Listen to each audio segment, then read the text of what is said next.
quiero darles una bienvenida muy cariñosa a este importante seminario de hoy. Agradecer muy particularmente a todas las que nos acompañan hoy como panelistas.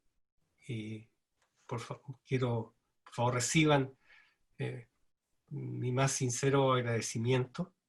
Y solo para introducir este seminario, quiero muy en lo personal señalar con claridad y con fuerza que en Chile agentes del Estado durante la dictadura detuvieron y desaparecieron personas en un brutal ejercicio irracional del poder. No podemos eso olvidarlo, porque la memoria nos posibilita el futuro. Pero la memoria es viva. La memoria no es una pieza de museo, una pieza en un anaquel, en un museo. No es una lápida en un cementerio de recuerdos. La memoria es viva.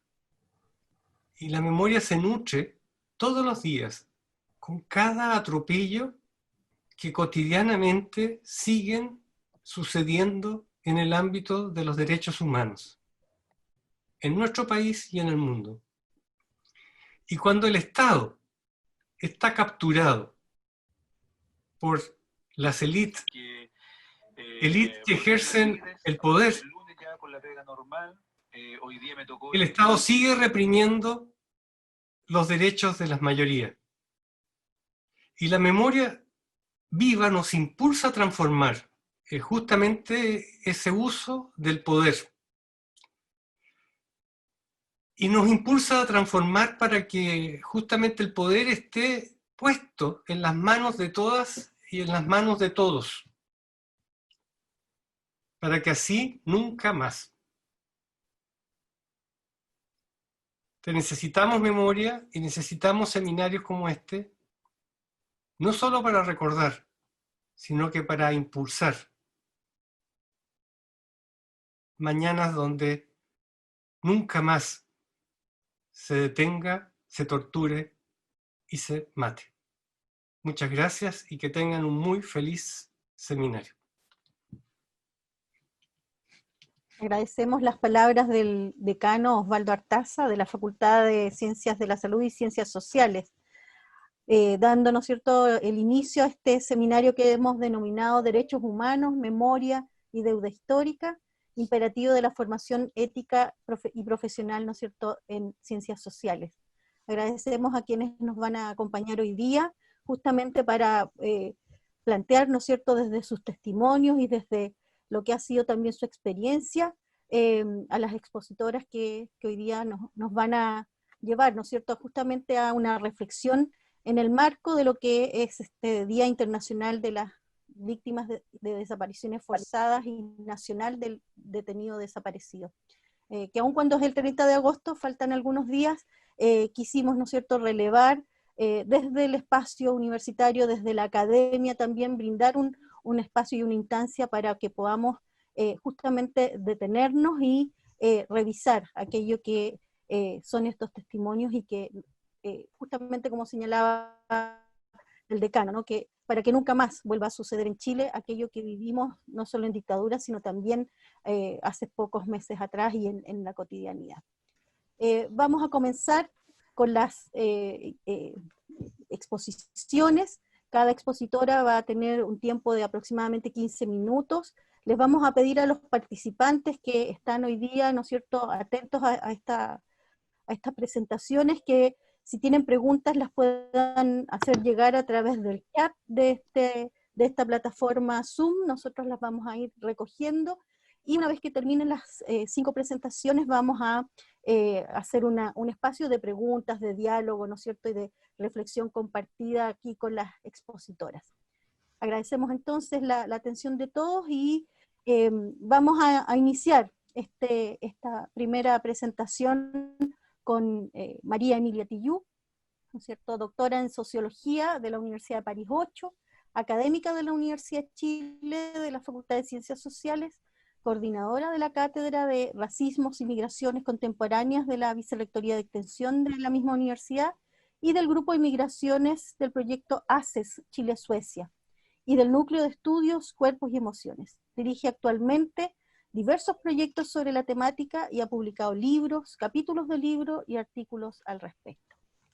Vamos contigo, María Emilia. Bueno, muy buenas tardes. Muchísimas gracias por esta invitación. En realidad hoy día no voy a hablar de aquello que investigo, sino de un golpe que no ha cesado, ¿no? Me permití escribir un pequeño texto al respecto, pensando en que hoy día cuando caminamos por las calles de esta ciudad, está llena de militares. Está Chile militarizado. Están de nuevo en la calle. Y lo más terrible es que parece que nos hubiésemos acostumbrado a ese golpe. Voy a permitirme leer algo para no desordenarme, porque son situaciones de mucha emoción, y por lo tanto uno se enreda en algún orden que quiera darle a lo que diga, ¿no?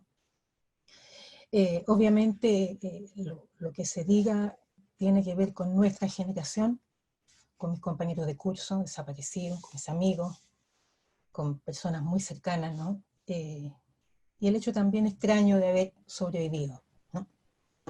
Entonces, el golpe es sobre todo un instante objetivado en el combate de quienes murieron y que hoy surge neutralizado por la victimización. Quiero decir que estos combatientes existieron, al igual que sus resistencias, que no son puro resguardo, contienen la intransigencia de sus luchas y de una organización política que estos hombres y estas mujeres fraguaron antes y después del golpe de Estado. Yo pienso que vale la pena reflexionar y aprehender a este golpe en dicha data, pero también sentirlo en las luchas de hoy, como si nunca se hubiera ido. Pienso que es importante situarnos política y comprensivamente en el lugar de ese golpe y en la carne de quienes lo vivieron y no lo vivieron, fuera del tiempo, fuera de las generaciones y por lo tanto al interior de una historia social que nos remece a todos, a todas. A lo mejor la última vez del golpe no se ha acabado, que 1973 regresa vestido de otro modo en quien sobrevive, en sus descendientes, en los restos surgidos de los entierros, en la porfía familiar cortada del abrazo o en los objetos y recuerdos que tenemos en nuestras casas, que hacen imposible al olvido. Pero también está presente en las rabias, en las luchas actuales, contra una política bastarda, que el Estado pone en instituciones cínicas que concentran las lógicas de un poder que avergüenza en su sentido público. El tiempo pasado vacía en el presente el acontecimiento que aparece lleno de novedad, de nuevos significados y deja un lugar vacío que invita a observar y a pensar, por ejemplo, en las lógicas de la indiferencia ante la barbarie del mercado que nos domina. Sí, de nuevo el golpe.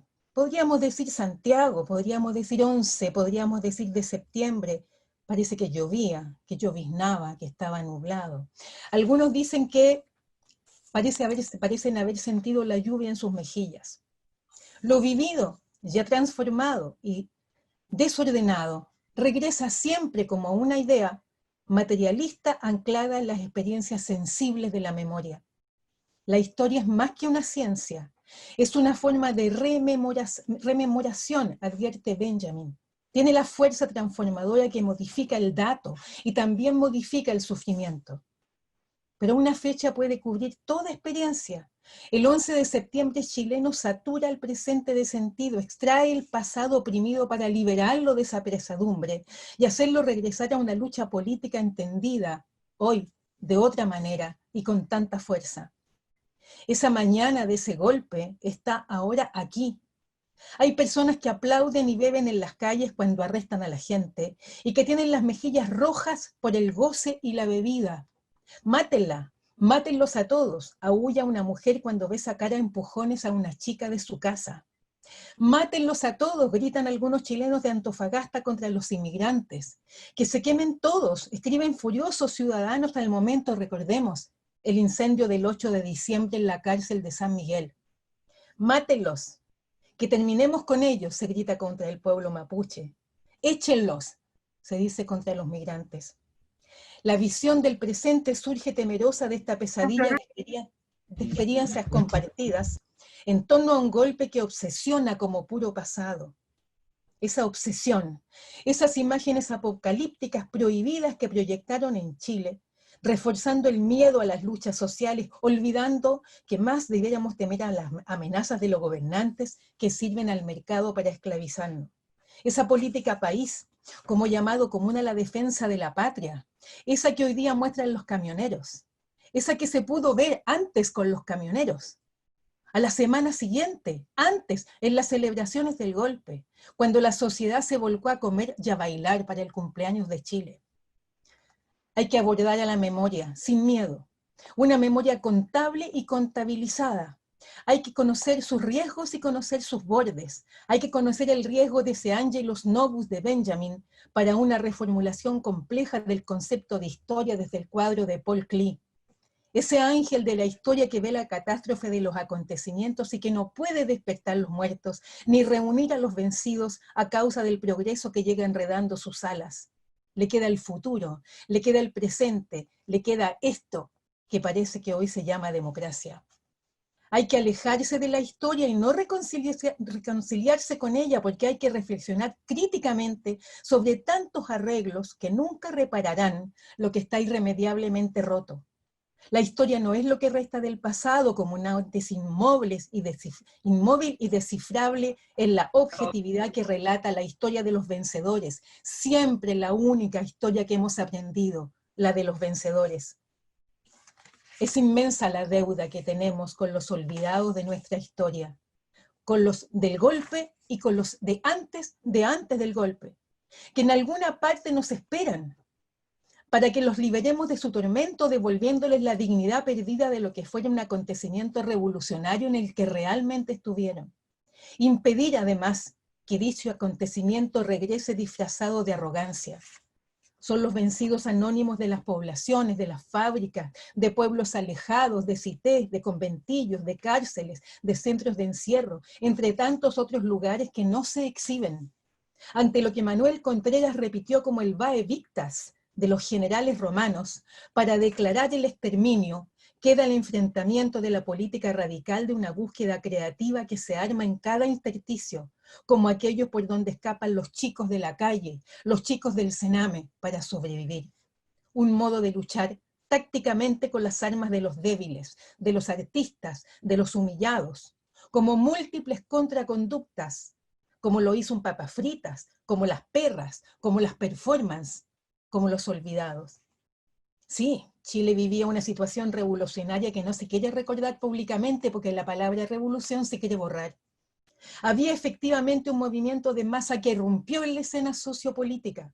Las clases populares se habían aliado contra la oligarquía terrateniente y financiera al punto de ocupar fábricas y tierras gracias a un largo trabajo de autoorganización. ¿O acaso no la vemos hoy día la autoorganización? En las mujeres de las ollas comunes, en las miles de ollas comunes dirigidas por las mujeres de nuestro país hoy, desde los años 30 en adelante. Y aunque había divisiones de la izquierda entre la apuesta pacífica y la lucha insurreccional que se proponía crear poder popular, la burguesía declaraba la guerra contra los rotos, tal como la declara hoy día, como la declaró Benjamín Vicuña Maquena y como la siguen declarando. Hay que sacar a nuestro combatiente de la oscuridad donde se les ha puesto. Hay que recordar sus combates, sus luchas, sus intereses, sus vidas, sus deseos. Si queremos realmente escapar al presente ineludible y a los totalitarismos para no repetir de nuevo la derrota, para que luchemos, para que podamos combatir otra vez. Porque lo ocurrido no tiene por qué remitir a un puro pasado fundador y olvidado, como si fuese solamente un pasado traumático, sino al montón de ruinas, a esas que no tienen que perderse, a esas que sirven para rearmar algo, aunque aparezca desgraciadamente un poco roto. Lo que está al centro de esta reflexión que hago es la revolución, que interrumpe el curso de las cosas, que produce el acontecimiento ante una realidad tan brutalmente vencida y que quieren herir en la esperanza, tan pesada para quienes vengan a enfrentar el orden que sigue favoreciendo a los mismos grupos familiares que continúan dominando y dueños de este país. Hay que desacralizar el acontecimiento, sacarlo de la teología, enfrentar la retórica posmoderna que lo amenaza, cuando busca las posibilidades de una salvación basada solamente en el individuo, porque solo colectivamente, solo entre todos y todas, haremos las cosas y pondremos algo en ese lugar vacío. El acontecimiento es inoportuno, llega muy pronto, llega muy tarde, cuesta imaginar a veces que pueda llegar, pero la vida da cuenta que al igual que ayer, los problemas y las luchas de las clases sociales se mantienen tras maquillajes más firmes y más suaves y a través de violencias más simbólicas que fuman las diferencias. La privatización colma la vida, encerrando a los niños en cárceles de muerte. Suicida a los enfermos que no consiguen hora, extermina a un pueblo que lucha por su libertad, termina con las esperanzas educativas que construye, mata antes de la jubilación y en el momento de la pandemia está matando a todos los viejos, a todos los pobres, a los migrantes. El mundo patas arriba que vivimos parece no extrañarnos, se presenta como normal y justo a ser vivido. Hay que buscar en la política algo más que permita cambiar el mundo desde el mundo mismo, cambiando lo que hace ser lo que hoy es. Quizás es mucho, pensarán ustedes, pero se trata de la misma petición que nos hacíamos nosotros en esos años, cuando teníamos 18 o 20, y la revolución nos hacía luchar por ello. La historia no es solamente restauración, es liberación, es redención, es acción política transformadora. Hoy, bajo una crisis terrible, pero también al medio o completamente adentro de una esperanza gigante, debemos dejar al lado esta incertidumbre y las ambigüedades. Debemos dejar de lado el riesgo, la liquidez o los flujos de los que se habla y tocar la vida. Saber que aquí están ellos, ellas con nosotros. Ellos, ellas, desaparecidos, desaparecidas, ejecutados, torturados, atrapados, con nosotros, con nosotras. Conmemorar entonces implica remontar a ese pasado, colocarlo en el presente y sacar la cuenta de una historia que efectivamente tiene una deuda, pero que sin duda podemos pagar. Muchas gracias. Muchas gracias, María Emilia, por tus profundas palabras, sin duda interpeladoras, ¿no? No solo para quienes hoy día estamos presentes, sino también para las futuras generaciones que también van a tener que vivir, ¿no? En este país que tiene, como bien señalas tú, estas marcas que cuesta y que va a costar que se reparen, ¿no? Porque hay rasgos, hay roturas y fragilidades que son muy profundas. Te agradecemos tus palabras, María Emilia. Vamos ahora para continuar con estas exposiciones y más bien testimonios, porque sin duda lo que vamos a escuchar aquí no son ponencias académicas, sino justamente testimonios que hablan de experiencias y de vidas que han sido cruzadas por esta vulneración, ¿no es cierto?, a los derechos.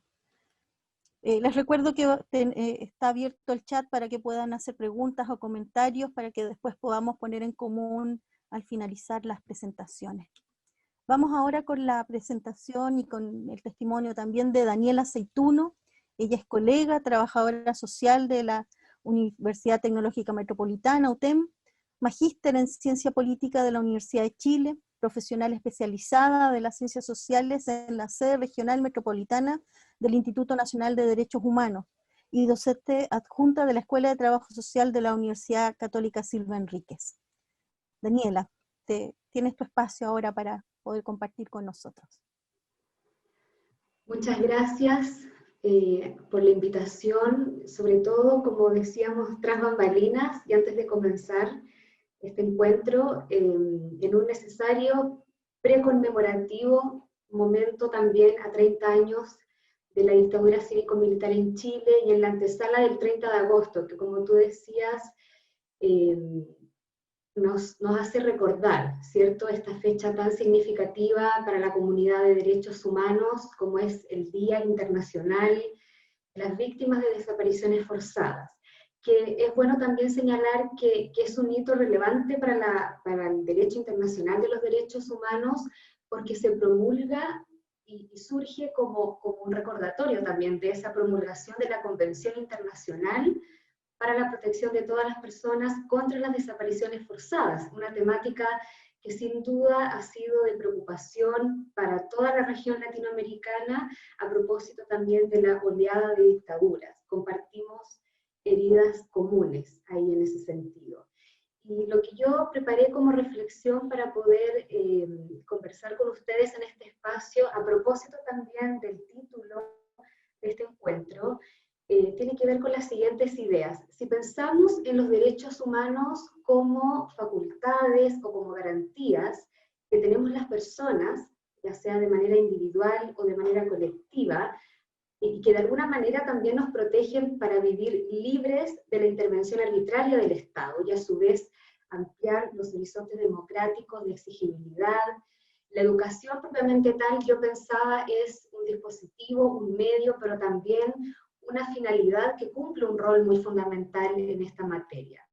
Primero, para que podamos conocer y comprender, ¿verdad?, qué son los derechos humanos, cuáles son sus características, los principios y los valores que los sostienen, pero también los mecanismos normativos, políticos e institucionales que los resguardan, y a lo mejor que no los resguardan tanto, para que de esa manera también como ciudadanía podamos identificar las brechas y tener claridad respecto de hacia dónde queremos avanzar y hacia dónde necesitamos avanzar. Entonces, yo creo que los procesos educativos nos permiten no solo ejercer nuestros derechos, por ejemplo, a la educación o el derecho a la información, entre otros, sino que también reconocernos desde esos espacios, visualizarnos como sujetos y sujetas de derecho y problematizar también nuestro ser y nuestro estar en el mundo desde un enfoque de los derechos humanos. La Declaración Universal de Derechos Humanos, que se ratificó por allá por el año 1948, si ustedes lo releen, digamos, en el preámbulo, señala que el menosprecio por los derechos humanos fue lo que precisamente llevó a la humanidad a cometer actos de barbarie, y dice actos de barbarie ultrajantes, instando también, hacia el final de ese mismo preámbulo, que los procesos de enseñanza incluyan contenidos que nos permitan tomar conciencia de ello, lo que hoy día también es reconocido por el Derecho Internacional de los Derechos Humanos como una garantía de no repetición, es decir, la educación como una garantía, como una herramienta, no solo para comprender lo sucedido, sino también para contribuir a una cultura de derechos humanos y no repetir la historia que con tanto dolor hemos enfrentado, ¿no?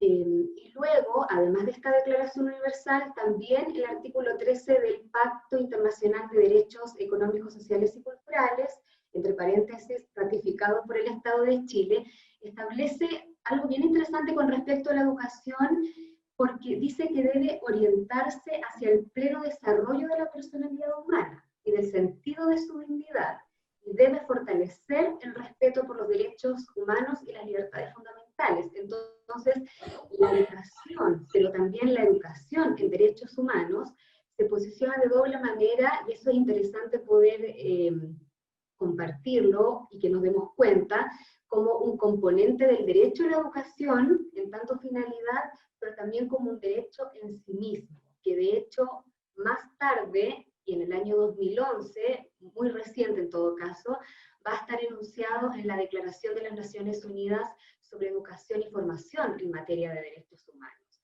Entonces, más allá de los procesos educativos de disponibilidad, de accesibilidad, que sin duda también son condiciones de resguardo al ejercicio de este derecho, que es un derecho económico, social y cultural además, también la educación en derechos humanos y todos los procesos que se inscriben en ese marco deben estar orientados, y por eso es que es importante que nuestras profesiones respondan también a esos desafíos, a enseñar sobre, por medio y para los derechos humanos.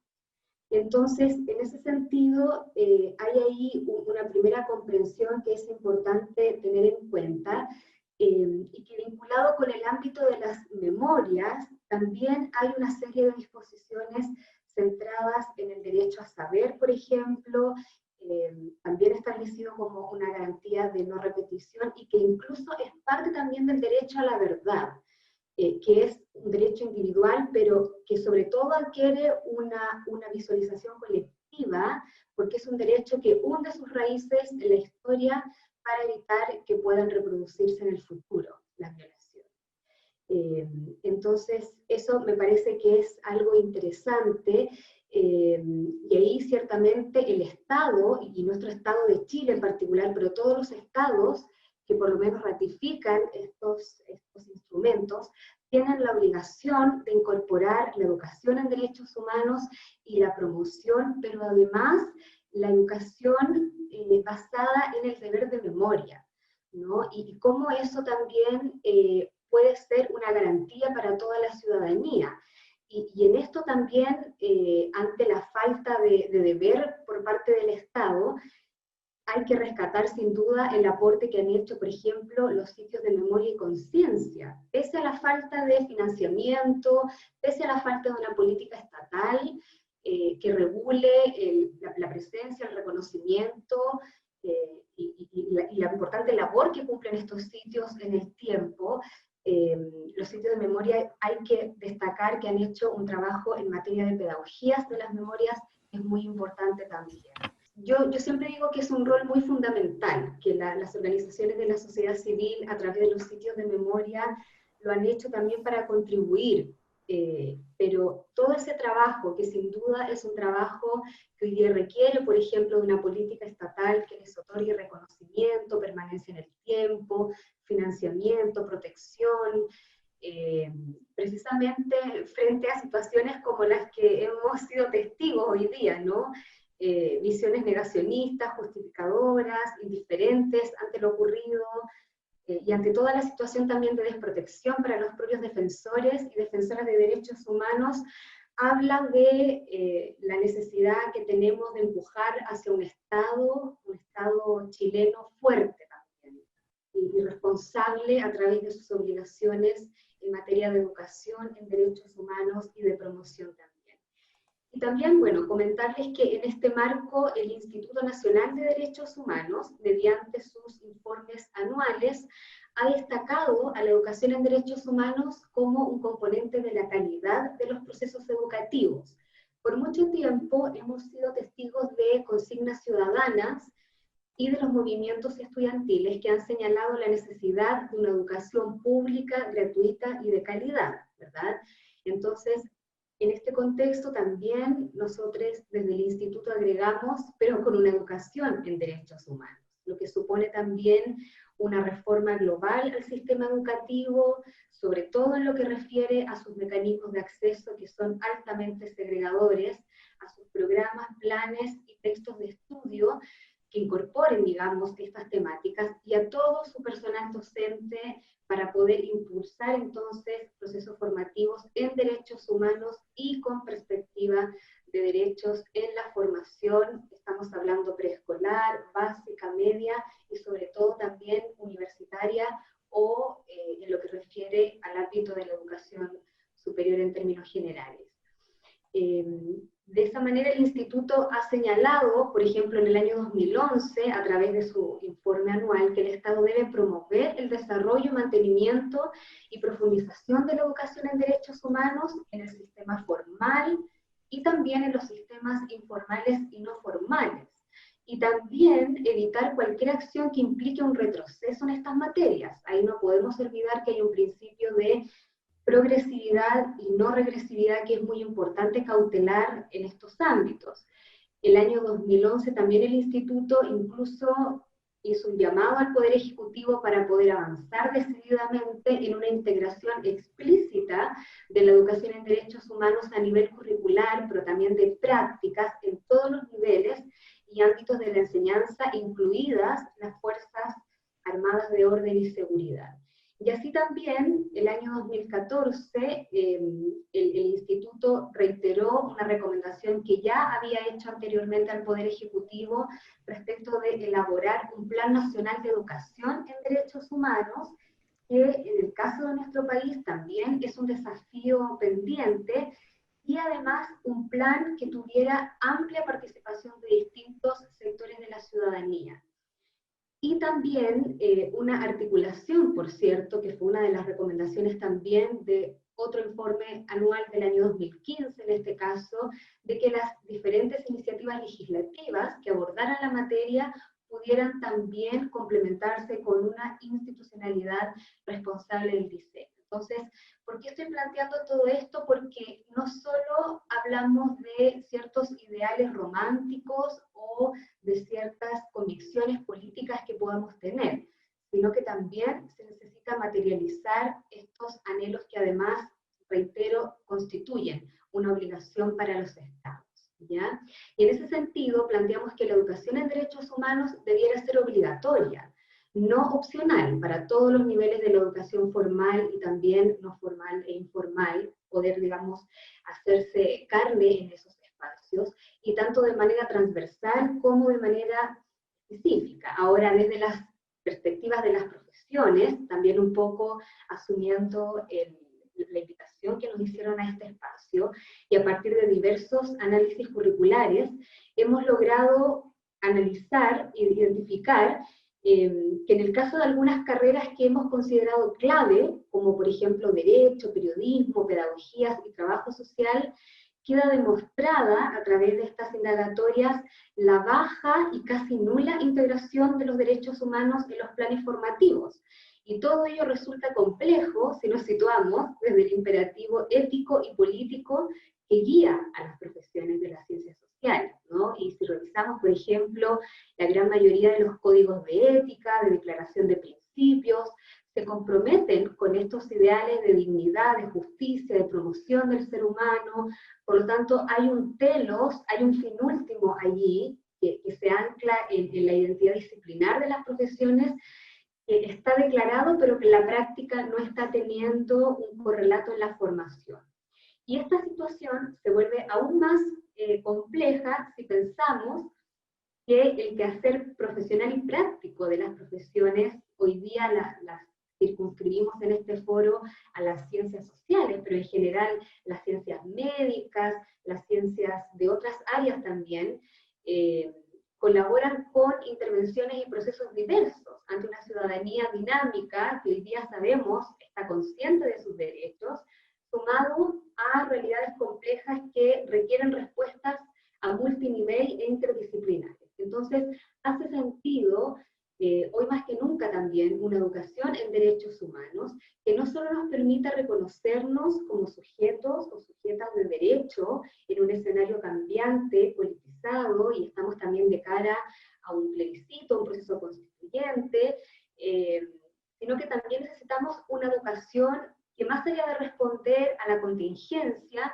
nos permita también desarrollar una mejor comprensión en el ejercicio de los derechos propios, pero también de las personas y de los grupos con quienes trabajamos.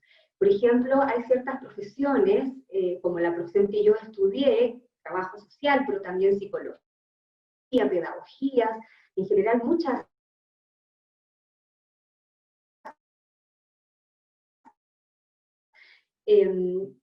tenemos, yo diría, una opción quizás vulnerabilizadas históricamente, más desprotegidas, que han sido no vistas, discriminadas y respetadas. Entonces, si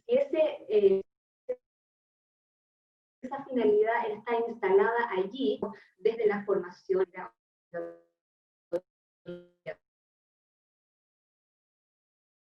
si pensamos que el creativo ético, también podemos decir que es un compromiso con la verdad, con la reparación de ayer, de las violaciones masivas, sistemáticas e institucionalizadas del ayer, pero también con las violaciones que ocurren en estos tiempos que vivimos, ¿no?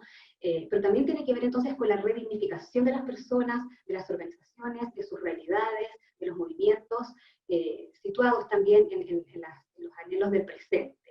Y sin duda también que en estos contextos de crisis, de revueltas, de estallidos, nos vemos interpeladas las profesiones.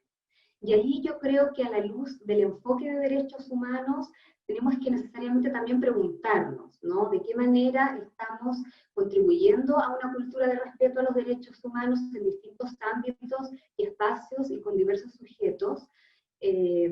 O bien de qué manera vamos a asumir una decidida exigibilidad de los derechos ante el papel de los agentes estatales o del Estado, ¿no? Si es que nos va a tocar también incluso ser parte de ese Estado como trabajadores y trabajadoras el día de mañana. Y también podemos tener una mirada crítica, ¿verdad?, anclada en el presente, donde podamos preguntarnos, bueno, ¿de qué manera nuestras actuaciones profesionales están favoreciendo, están permitiendo o también están de pronto obstaculizando esa anhelada cultura de derechos humanos, que es una cultura dinámica, cambiante, por la cual hay que trabajar, hay que construir desde los diversos servicios o repertorios de acción en los que nos vamos insertando, y cómo allí entonces los derechos humanos pueden constituir algo que decía por ahí una colega trabajadora social, Cori Duarte, el guión emancipatorio de nuestro trabajo.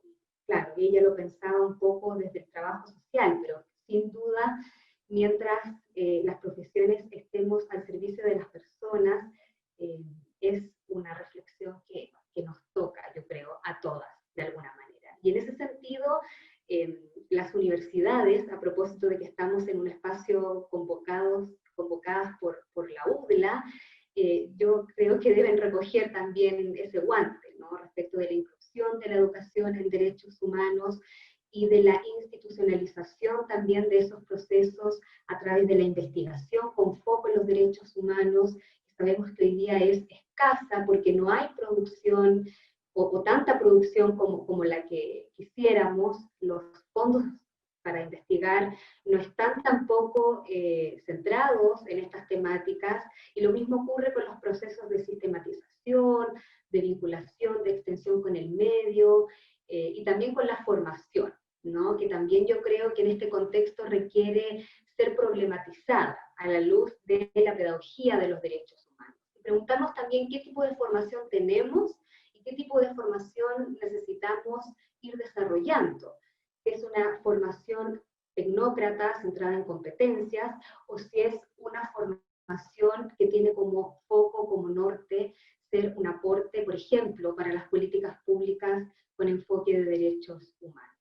Y todo ello entonces creo que es importante de poder visualizar, de poder situar en el presente, reflexionar también desde los diversos saberes, epistemologías, vivencias, territorios, trayectorias y dispositivos de nuestras ciencias sociales, abriéndonos también a un diálogo profundamente inter y transdisciplinario.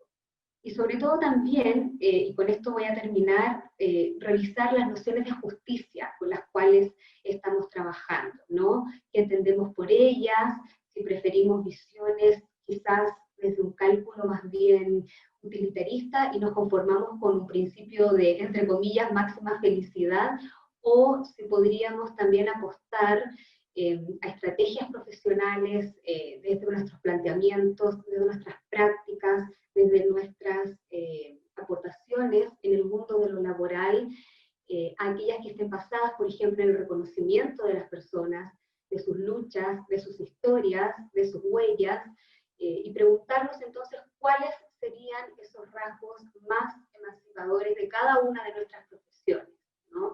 Yo creo que en todo eso, en todo ello, el enfoque de los derechos humanos y la obligación y la posibilidad que también tenemos de ejercer el derecho a la educación en derechos humanos nos puede proveer de mucha riqueza, sobre todo pensando en nuestro pasado reciente, que todavía tiene heridas, profundas heridas abiertas, sobre todo a propósito de las desapariciones forzadas que han sido procesos judiciales en los que las personas lamentablemente, muchas de ellas, han fallecido y no han podido saber la verdad sobre sus familiares, amigos, compañeros, parejas, etcétera, padres, madres. Entonces, son temas que nos vinculan con el pasado, pero también con el presente, ¿cierto? Sobre todo si pensamos, como ya señalaba, en el proceso constituyente, en el plebiscito, en la pandemia, y en el fondo, ante esta nueva realidad inédita, por decirlo así de alguna manera, que estamos viviendo. Así es que esa era un poco la reflexión que yo quería compartir. Y muchas gracias por el espacio. Muchas gracias a ti, Daniela, por estas precisiones que tú nos entregas, ¿no? Precisiones conceptuales, normativas, y solo señalarte que acá en UDLA hemos recogido ese guante que tú señalabas. Dentro del plan de formación de trabajo social está incorporada la asignatura de derechos humanos, también en nuestra misión y visión como facultad hoy día integrada entre la Facultad de Ciencias Sociales y las Ciencias de la Salud. También está incorporado, ¿no?, como un deber ético, ¿ya? Y que quiere plasmar justamente la formación que hoy día se está entregando en este espacio de formación. Así que hemos recogido ese guante. Para nosotros es fundamental, no solo para las carreras de las ciencias sociales, sino que para todos aquellos que trabajamos con personas, el tener bajo nuestra perspectiva de abordaje, ¿no?, el enfoque de derechos y particularmente el de derechos humanos. Así que gracias por tu aporte.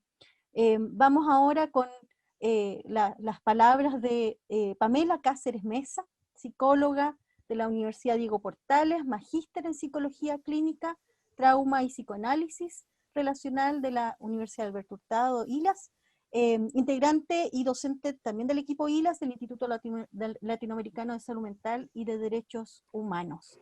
Les recordamos a quienes nos están escuchando que pueden hacer sus preguntas o comentarios en el fanpage de la Facultad de Ciencias Sociales, que por Facebook, dado que ya cerramos acá el ingreso al Zoom.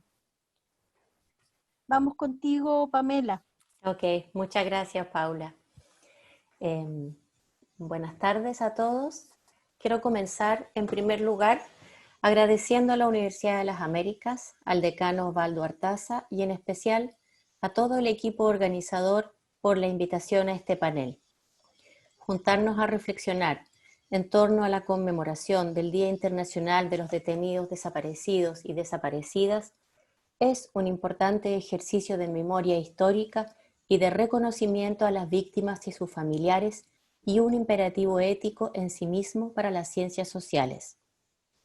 Represento en esta exposición al Instituto Latinoamericano de Salud Mental y Derechos Humanos, ILAS, y compartiré en esta presentación algunas de las ideas que han guiado el trabajo psicoterapéutico de investigación y reflexión que ILAS viene realizando desde hace más de 30 años junto a psicólogos, psicólogas, psiquiatras y trabajadores sociales. Destacaré 3 importantes aportes teóricos desarrollados por el equipo ILAS que permiten comenzar a entender por qué y cómo el trauma en Chile ha tenido efectos tanto en las propias víctimas como en las generaciones venideras. La palabra contexto proviene del latín contextus.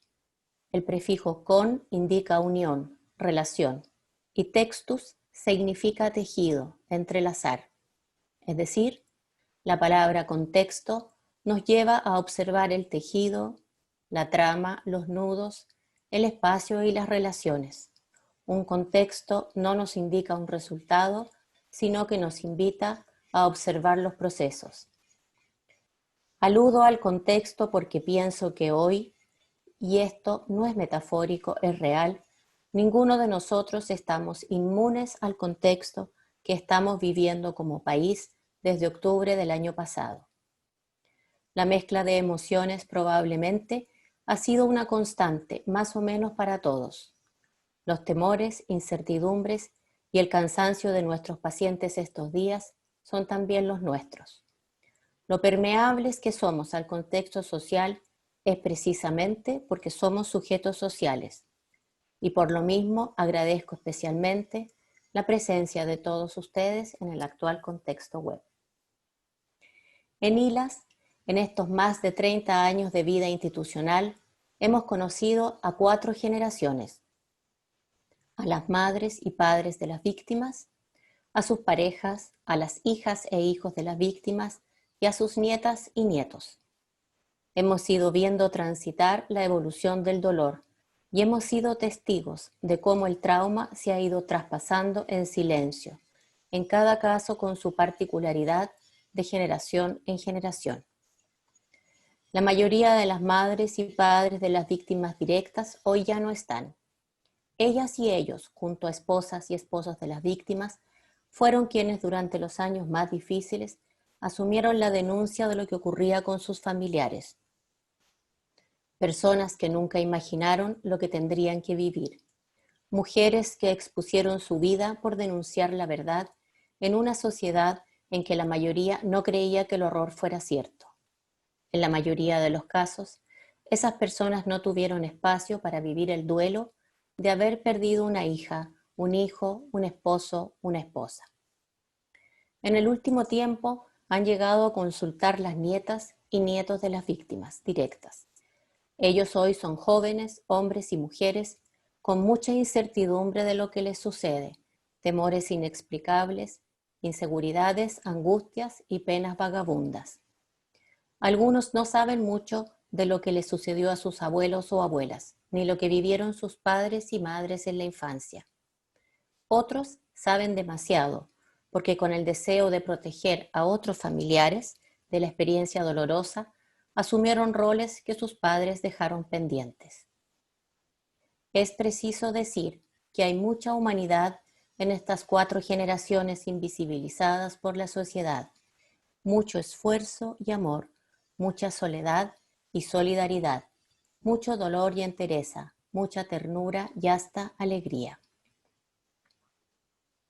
¿Cómo es que esta violencia es transmitida a las segundas y terceras generaciones?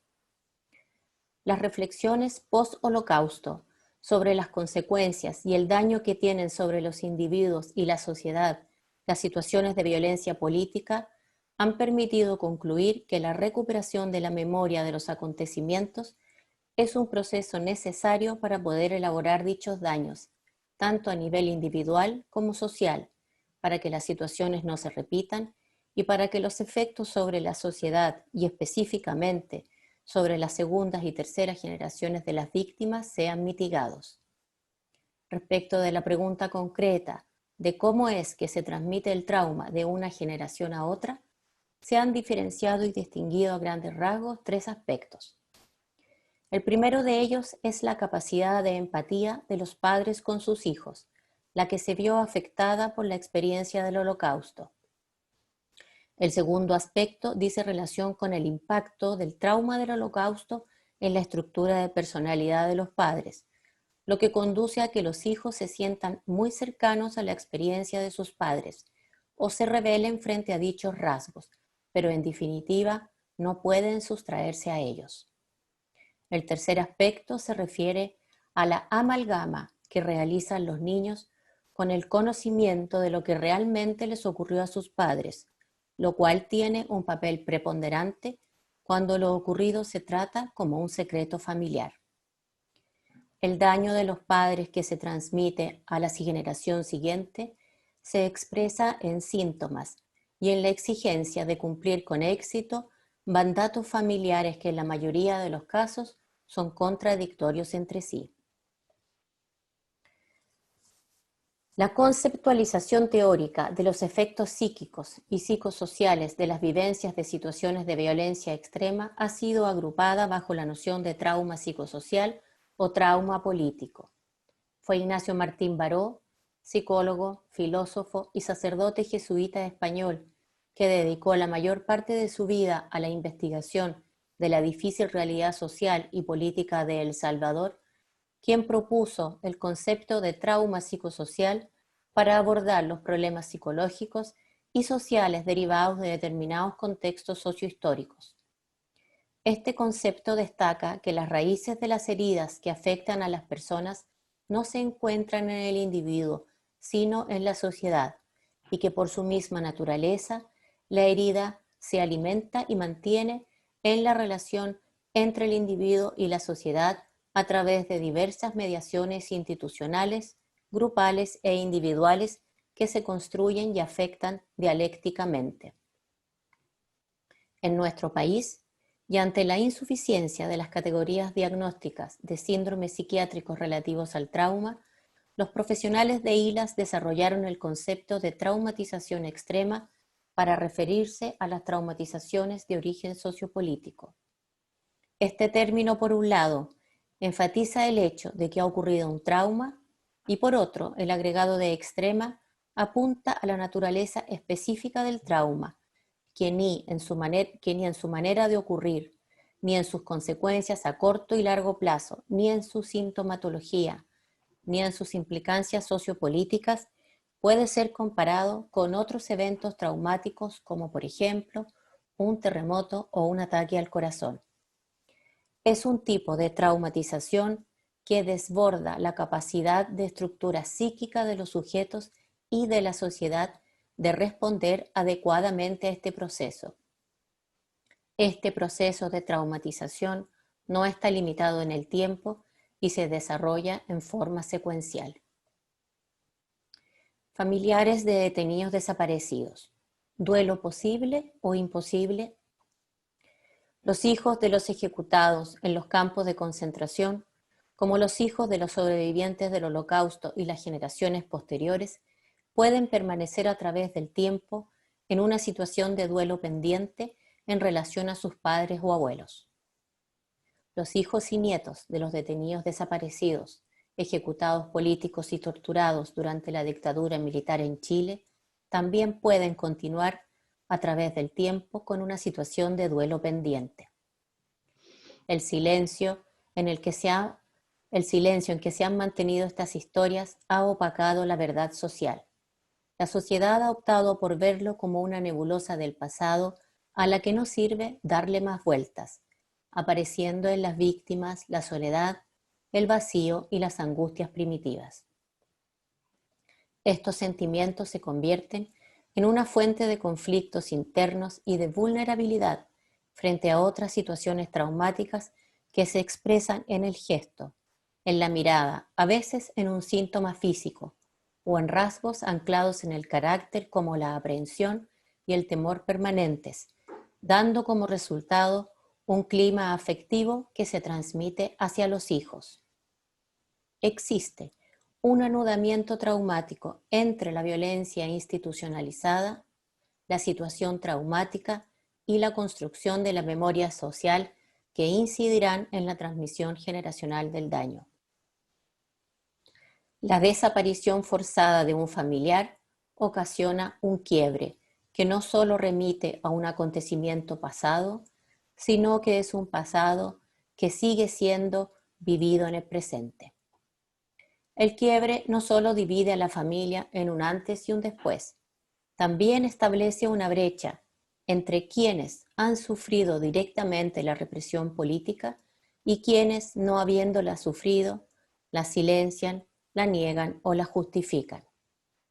La ausencia de reconocimiento social que validara la situación sucedida y al familiar del desaparecido como una persona que ha experimentado la pérdida de una persona significativa, obligó a que fundamentalmente las madres, esposas e hijas se agruparan en organizaciones que a lo largo de estos años se han manifestado a través de marchas mostrando fotos de sus familiares, organizando exposiciones públicas de figuras sin rostro, protagonizando huelgas de hambre, haciendo homenajes y múltiples manifestaciones pacíficas callejeras. Todo ello evoca ese punto real, angustiante de los duelos defectuosos o carentes de rito. También está la ausencia de los ritos funerarios, que en relación a los detenidos desaparecidos es infinita, porque falta el cuerpo y la identificación oficial. Además, añado yo, faltan los responsables y la justicia. El proceso de duelo de los familiares de detenidos desaparecidos es un duelo traumático. El dolor hace un agujero, un hoyo en la mente. A veces, en el grito del dolor físico, se esconde este otro dolor sin palabras. Se trata de la pérdida de una persona, pero también es la pérdida de la dignidad, de la integridad del propio yo. Al hablar del duelo de los familiares de detenidos desaparecidos, la literatura recurre al término de duelo congelado, porque por un lado la realidad externa no permite el trabajo de duelo y por otro, las exigencias concretas de búsqueda del familiar son tantas que no dejan espacio ni tiempo para llorar a sus desaparecidos. El trabajo de duelo se estanca y producto de esa situación reprimida aparecen los síntomas. En el duelo de los familiares de detenidos desaparecidos, el duelo de los familiares en los familiares de detenidos desaparecidos, será posible en la medida en que se den ciertas condiciones, como saber la verdad de lo que aconteció con el ser querido, encontrar sus restos, cumplir con un rito funerario, que la sociedad en su conjunto haga un reconocimiento de los hechos y que por lo tanto se haga justicia y se construya memoria social. Trauma relacional temprano, el efecto en los hijos. Respecto del efecto que las traumatizaciones tienen en los hijos de las personas afectadas, planteamos que en ellos se manifiestan las huellas de las experiencias traumáticas vividas por sus padres. En otras palabras, si un hijo nace, crece y se desarrolla con padres o madres que han experimentado situaciones de extrema traumatización, esto tendrá efectos. En el caso de los niños que eran menores de 2 años, al momento de vivir la situación de persecución política de sus padres, se experimenta lo que hemos denominado trauma relacional temprano. En este, lo predominante es el efecto que tiene en el niño el clima en el que crece, siendo lo más característico la relación de estos niños pequeños con los familiares sobrevivientes. En esta relación, la presencia de la detención, ejecución o desaparecimiento del padre y o de la madre es una constante.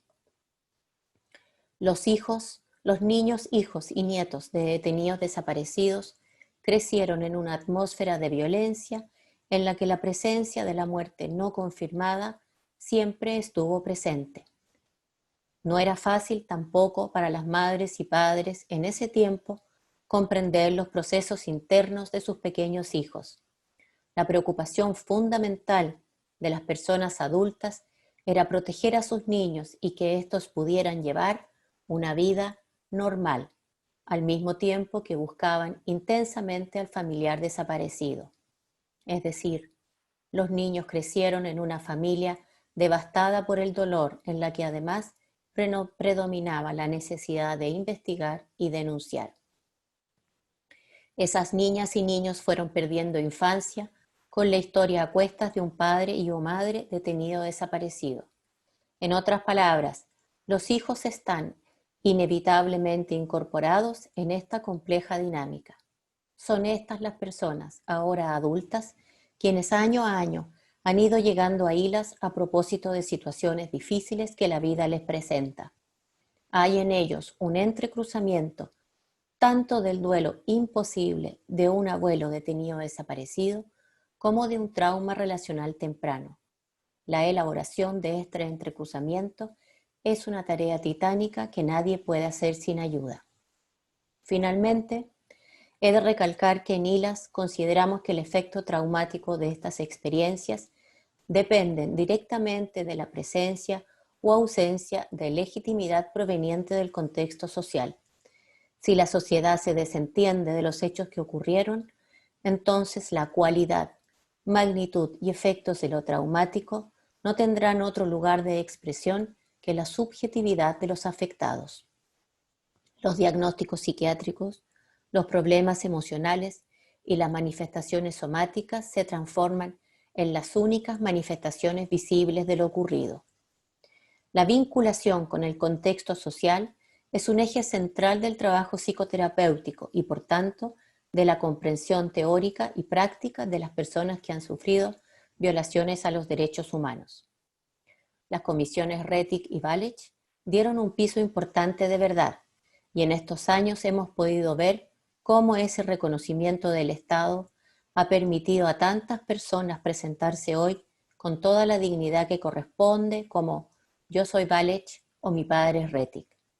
Pero la verdad y la justicia siguen siendo absolutamente insuficientes, así como el reconocimiento y validación social de lo ocurrido, lo que hasta el día de hoy tiene consecuencias directas en las posibilidades de sanación de ese dolor latente. La validación social de lo ocurrido debe ser constante, no bastan los gestos aislados. Si la constancia no ocurre, no solo no hay reparación, sino que se genera una división entre los dañados y los no dañados, como si no hubiera sido la sociedad entera la dañada. Si se mantiene esta disociación, las víctimas quedan marginadas del proceso social en un contexto que propone olvidar el pasado, reiniciándose así una nueva secuencia de traumatización. De esta manera, el daño se cronifica y se transmite a las futuras generaciones. Si bien no todos somos víctimas directas de la violencia extrema, esta sí nos implica. Somos todos transgeneracionalmente parte de esta trama, de este tejido traumático que es necesario elaborar. A los familiares de los detenidos desaparecidos se les pide que olviden, que den vuelta a la página, que sigamos adelante. Es necesario plantear que no lo hacen porque no pueden, no porque no quieran, y también porque no les podemos pedir más. No podemos. Muchas gracias. Muchas gracias, Pamela, por tus palabras, ¿no? Me quedo con esto que señalaste, de que la sociedad no puede desentenderse y que no basta con gestos aislados, sino que tiene que existir una verdadera voluntad, no solo de abordar y de reparar, ¿no? Sino de hacer justicia, sin duda. Muchas gracias, Pamela, por tu testimonio y tus palabras. Vamos ahora con la siguiente presentación. Vamos con Daniela Paredes. Ella es licenciada en Historia y Pedagogía de la Universidad de Chile, es facilitadora de las visitas dialogadas y de los talleres del área Memoria de Londres 38. Así que vamos contigo ahora, Daniela. Hola, espero que todos estén bien. Preparé un texto en conjunto con la gente de Londres 38, así que les voy a ir leyendo. Acerca de la desaparición forzada, es preciso señalar para empezar que es una práctica represiva ejercida por el Estado mediante distintos agentes, o también de un particular que cuenta con el apoyo o con el permiso del Estado. En principio, para hablar de los agentes del Estado, podemos hablar de las policías que realizan la detención, el posible asesinato y la posterior desaparición de la persona. Y luego podemos hablar también del Poder Judicial, que consagra una tendencia hacia la impunidad en estas causas. Cabe mencionar en este caso también el poder fáctico de los medios de comunicación masivos, que, cuando no omiten, relativizan la información asociada a estos hechos, tanto en dictadura como en democracia. Podemos también entablar una distinción entre la desaparición forzada permanente, es decir, que sea prolongada en el tiempo gracias a los pactos de silencio de los agentes represivos, y otra de carácter temporal, como las que se han registrado en las últimas décadas, especialmente hacia personas del movimiento estudiantil que han sido secuestradas e interrogadas por policías de civil y luego dejadas a su suerte en algunas periferias de Santiago y desconozco si de otras ciudades. Hay colectivos de apoderados y apoderadas que trabajan ese tema, bastante desconocido.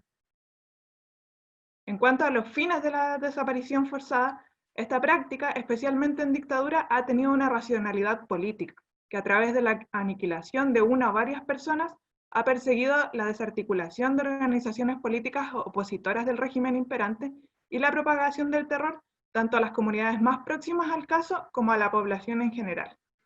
En ese sentido quisiera detenerme un poco y tomar un poco de las palabras de María Emilia al comienzo. En el caso de Londres 38, por allí pasaron, sabemos hasta la fecha, 98 personas detenidas desaparecidas, y nos gusta hablar de ellas como víctimas y protagonistas, porque son víctimas, fueron víctimas de prácticas represivas desde el Estado, pero también son personas que son protagonistas de luchas, y en la medida en que las entendemos solamente como víctimas, les quitamos su condición de sujeto histórico.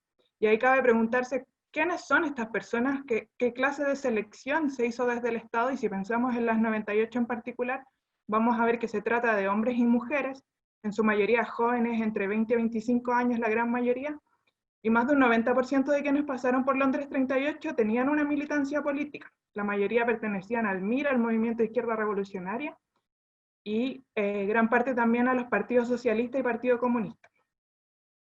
Ahora bien, existen también casos en los que no constituye la desaparición forzada una práctica necesariamente premeditada, sino que es consecuencia de la brutalidad policial. Ahí podemos mirar los casos más recientes de la historia más reciente, como el caso de José Buenante, José Vergara, Hugo Arizpe y Ramón Pacheco. En este sentido, es importante precisar que la desaparición forzada no debe ser pensada de manera aislada, sino como una pieza dentro de aparatajes y lógicas represivas y de desigualdad que son mayores. Digo esto porque uno de los factores comunes más relevantes entre los casos de desaparición forzada en democracia en territorio chileno es la clase económica de las personas desaparecidas. Buenante, Vergara, Arizpe, Pacheco fueron personas pobres, que desenvolvieron sus vidas en contextos sociales en los que las golpizas policiales, lejos de ser una excepción, forman parte del cotidiano. Me quiero detener un poco en el caso de José Buenante, que conozco más en particular. José Buenante desapareció en el 2005, un niño que vivía en la población Mirasol, en la periferia de Puerto Montt, que pasó por centros de Sename, de protección supuestamente, sabemos cómo son los centros del Sename, tuvo que dejar el colegio para ir a trabajar, y en su población en Mirasol, así como en muchas poblaciones de Chile y de América Latina y del mundo probablemente, las golpizas policiales son muy frecuentes, y en este caso se habla de un exceso del ejercicio policial, pero estos excesos son súper cotidianos y se alejan de lo que se supone un Estado de Derecho debe tener. Como antes señalé, el rol del Estado en esta práctica no se limita a lo ejercido por los policías, desde donde podría hablarse de responsabilidades individuales, ¿no? Así como les gusta hablar, hemos estado viendo estos días las detenciones de los carabineros que han generado las mutilaciones oculares. No son solo responsabilidades individuales, sino que el Estado actúa también desde la casi nula justicia en la materia. Y ahí también me tomo un poquito de lo que mencionaba recién Pamela. Podemos ver las consecuencias psicológicas, además de las sociales y transgeneracionales que esta poca justicia genera. Otro aspecto importante es que tanto para los casos ocurridos en dictadura como para los ocurridos en democracia, la desaparición forzada no es solo una práctica local, sino que ha sido desarrollada por distintos estados. En América Latina podemos encontrar esta práctica de manera masiva en el Distrito Federal, en México. No sé si recuerdan la desaparición de los estudiantes de Ayotzinapa, por ejemplo. En Colombia, donde hay una idea muy generalizada de que las desapariciones tienen que ver solamente con grupos paramilitares, y no es así. Hay desapariciones de grupos paramilitares, pero también hay agentes del Estado haciendo desaparecer. Y en Argentina, donde además de las 30.000 personas detenidas desaparecidas en dictadura, la lista de detenidos desaparecidos en democracia se continúa engrosando. Por nombrar los más recientes casos, el de Santiago Maldonado, que es un caso de desaparición forzada temporal porque finalmente su cuerpo apareció, y uno de hace muy pocos meses, el de Facundo Castro, que hace 2 días veía una noticia de que apareció un cuerpo y que se vinculaba que posiblemente podría ser él. Desconozco la actualización de ese caso, pero aun cuando aparezcan es desaparición forzada temporal y de todas formas entra en la categoría. Desde Londres 38, espacio de memorias, y digo memorias con una S en plural, esto siempre lo señalamos porque la memoria no es una sola, hay múltiples, hay diversas, cada una de las personas porta una memoria que a su vez se constituye de muchas más. Hemos afirmado que los ejercicios de memoria relacionados al pasado tienen el deber de mirar al presente y aportar a la construcción de una sociedad más justa. En este sentido, creemos que la impunidad en relación a los crímenes cometidos por el Estado en dictadura opera como una garantía de impunidad para la represión de hoy. El modelo político, económico y social impuesto en los 17 años de dictadura y reforzado por los posteriores gobiernos ha sido fuertemente cuestionado, y hace unos meses vimos estallar la revuelta más grande en la historia reciente en este territorio, con hartas emociones encontradas, como alguien mencionaba por allí también. Las prácticas represivas, por supuesto, no tardaron en llegar como respuesta. Prisión política, más de 2.000 personas en algún momento cumpliendo prisión política, y a la fecha ya saliendo condenas a jóvenes de 18 años, 5 años de cárcel, por ejemplo. Se me fue el texto, ahí está. Tortura, no sé si recuerdan, entre otros casos, lo que sucedió en el molde Quilicura, mutilación, las mutilaciones oculares, refuerzo tecnológico del armamento y de la hipervigilancia policial también, que se va instalando, pasando desapercibida en estos contextos, utilización de gases y líquidos tóxicos, entre otras, son las formas que ha tomado la represión en los últimos meses. Así las cosas, con el nivel de impunidad en relación a los crímenes del pasado, es lamentable afirmar que no existen hoy día garantías de que la desaparición forzada con racionalidad política no pase a formar parte de esta lista de formas represivas que ha habido ante la revuelta. Quisiera también tomarme unos minutos para comentar acerca de la educación en derechos humanos que trabajaba Daniela Aceituno, que desde Londres 38 pensamos que la educación en derechos humanos es importante no verla solo como desde la perspectiva del contenido, sino también desde las metodologías, desde partir en una lógica horizontal donde se reconozca que cada persona aporta una memoria y que esa memoria pueda involucrarse en el ejercicio colectivo que se va construyendo. Podemos, sin querer dar sermones, podemos ser recibidas como sermones respecto a los derechos humanos, y eso no va a construir un cambio. Y en ese sentido también creemos que es necesario ampliar la visión de derechos humanos, que a veces la entendemos un poco como casi poder estar ilesos e ilesas físicamente, hacia una comprensión que lleve a una sociedad justa donde nos podamos desarrollar integralmente. Eso es por mi parte lo que les quería comentar. Muchas gracias, Daniela, por tu aporte y tu testimonio también de lo que desde ahí, ¿no es cierto?, ese espacio también de memoria realizan. Muchas gracias. Vamos ahora con la presentación de Lorena Pizarro Sierra, ¿no es cierto?, educadora de párvulos de la Universidad Católica Raúl Silva Enríquez, presidenta de la agrupación de familiares de detenidos desaparecidos, integrante de la Coordinadora Nacional de agrupaciones de familiares de detenidos desaparecidos y ejecutados políticos de Chile. Agradecemos tu presencia, Lorena, y también te damos este espacio para que puedas compartir tu testimonio y tu experiencia en este día. Muchas gracias.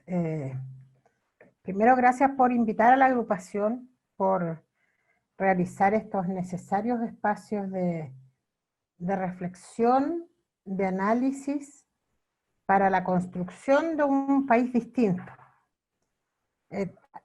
Han habido intervenciones desde distintos orden y desde distintas perspectivas, y todas muy interesantes sin duda.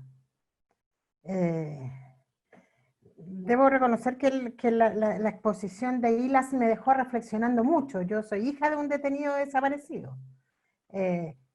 Soy nuera de un detenido desaparecido, y yo creo que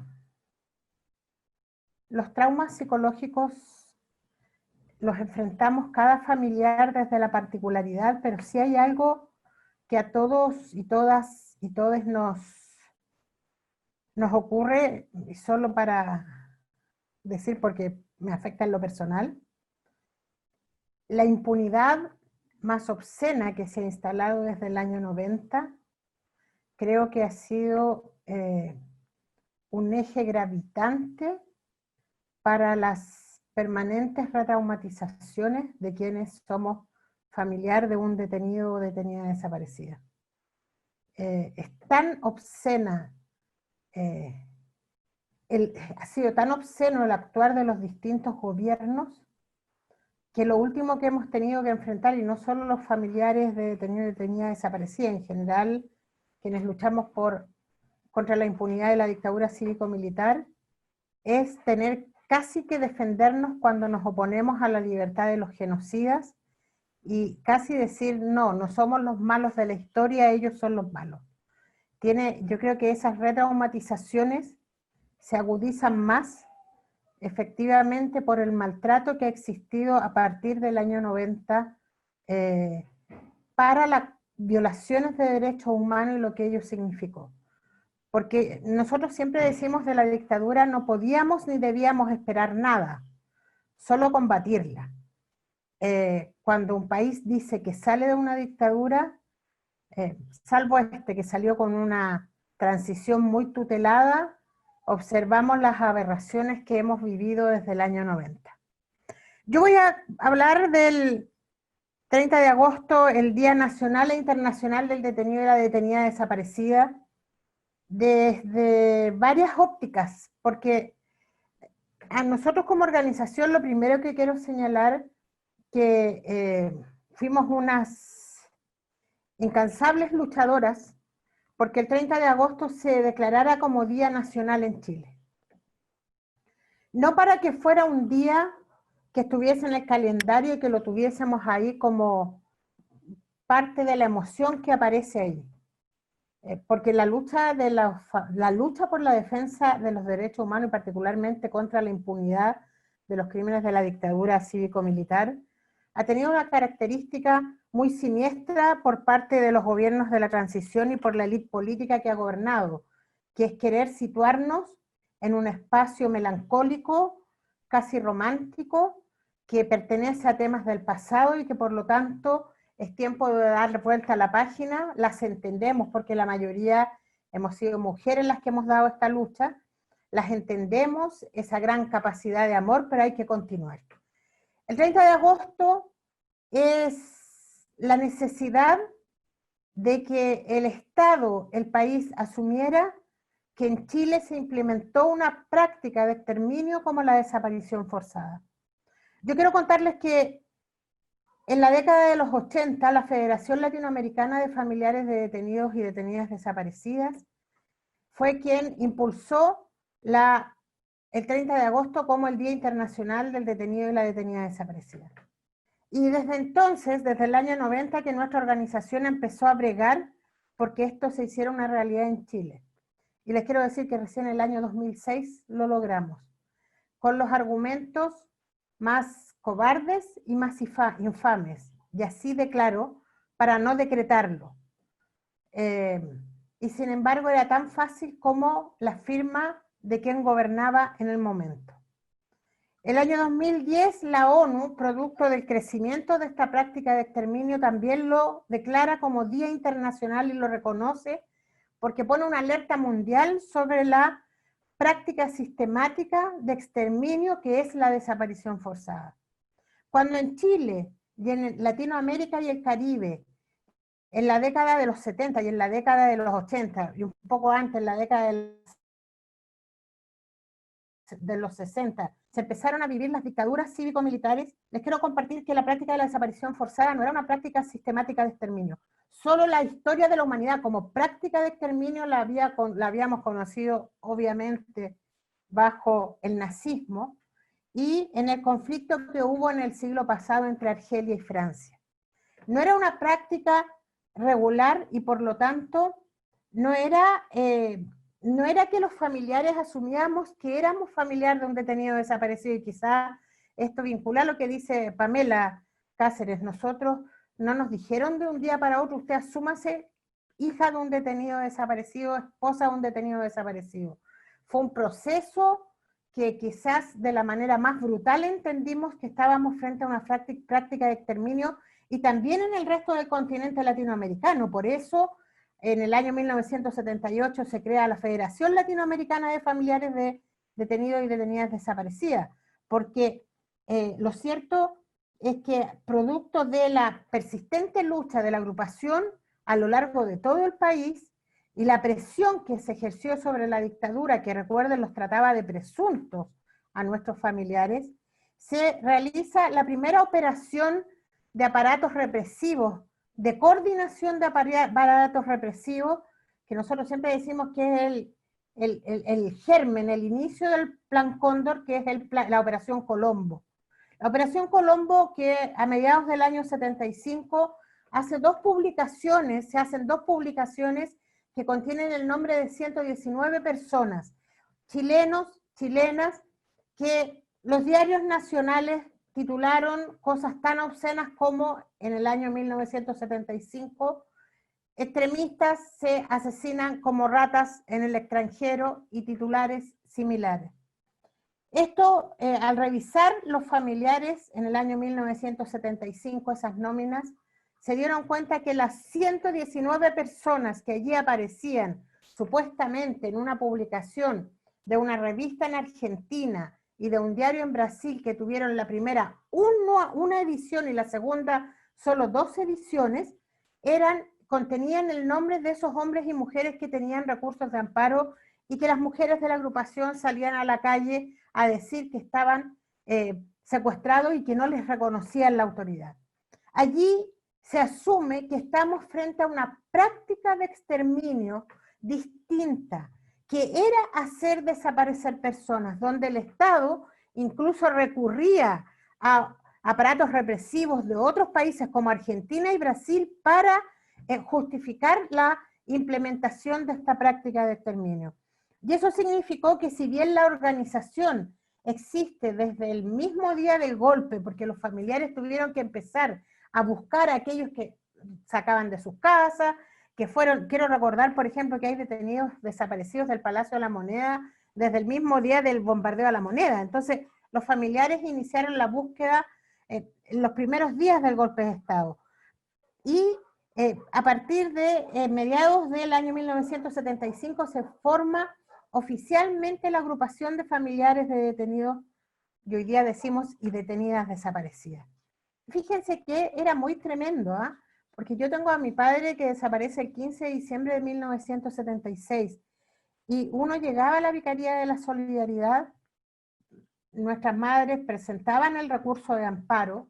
Yo siempre digo ese batallón de guerreras, luchadoras, que fueron las esposas que con sus hijos e hijas muy chicos llegaron a la vicaría y después a la agrupación a buscar a sus maridos, y yo agradezco porque aquellas que llevaron a sus hijos logramos en ese círculo de infancia, yo soy educadora de párvulos como lo señalaba, entre iguales ir comprendiendo o al menos no sintiéndote que tenías que ocultar lo que te ocurría, porque se lo decías que incluso en tu colegio te podían golpear, te podían detener, no era no decir que no eras hijo de un detenido desaparecido, era la forma de protección que tenían sobre nosotros. Y en ese espacio nos relacionamos entre iguales que podíamos hablar de lo que nos ocurría. Y recuerdo siendo muy chica, yo tenía 10 años cuando mi papá desapareció, en la infancia tan ingenua, de decir, el tuyo también está desaparecido,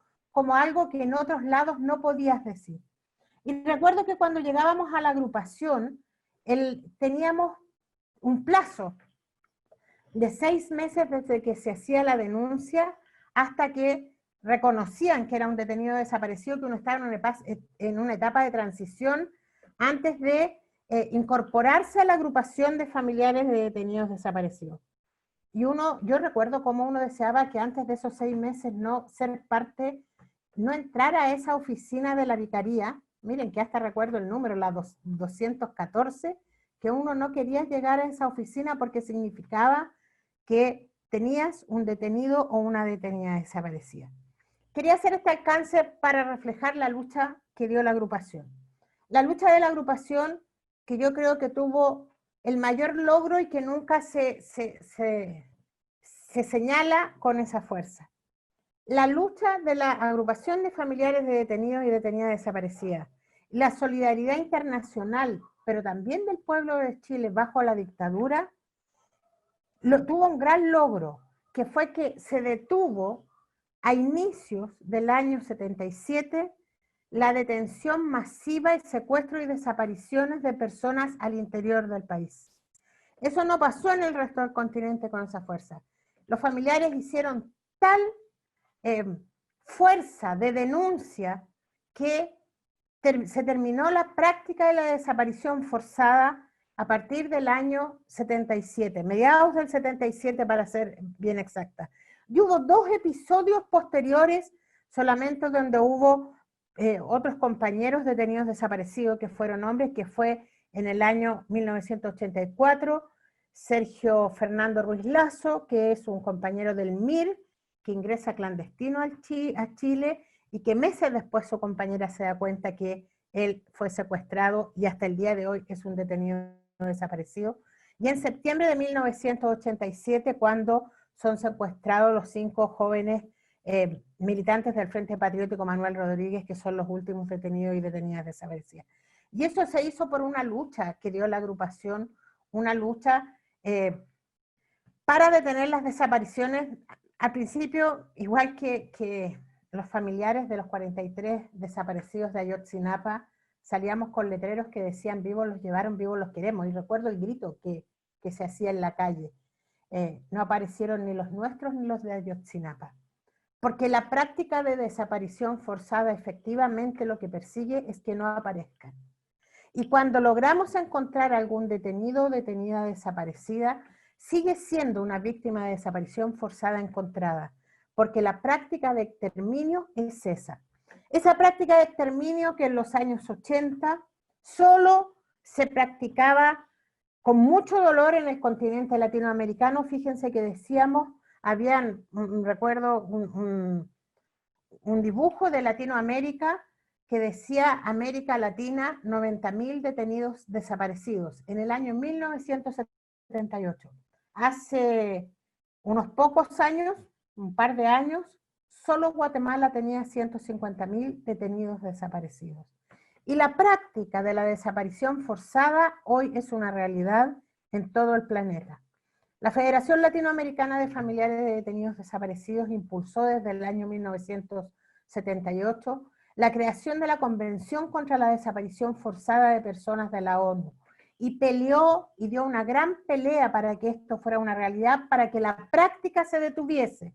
Sin embargo, demoró 25 años, y recuerdo que cuando se firmó en París la Convención contra la Desaparición Forzada, en la cual me tocó participar, era una práctica de todo el globo. Habían delegaciones, lamentablemente, de asociaciones de familiares de detenidos desaparecidos de cada uno de los continentes del planeta. Y eso demuestra cómo la práctica de la desaparición forzada es una nueva forma de exterminio que busca el control de aquellos que tienen el poder económico por sobre la población, cuando se levanta y exige mayor justicia social.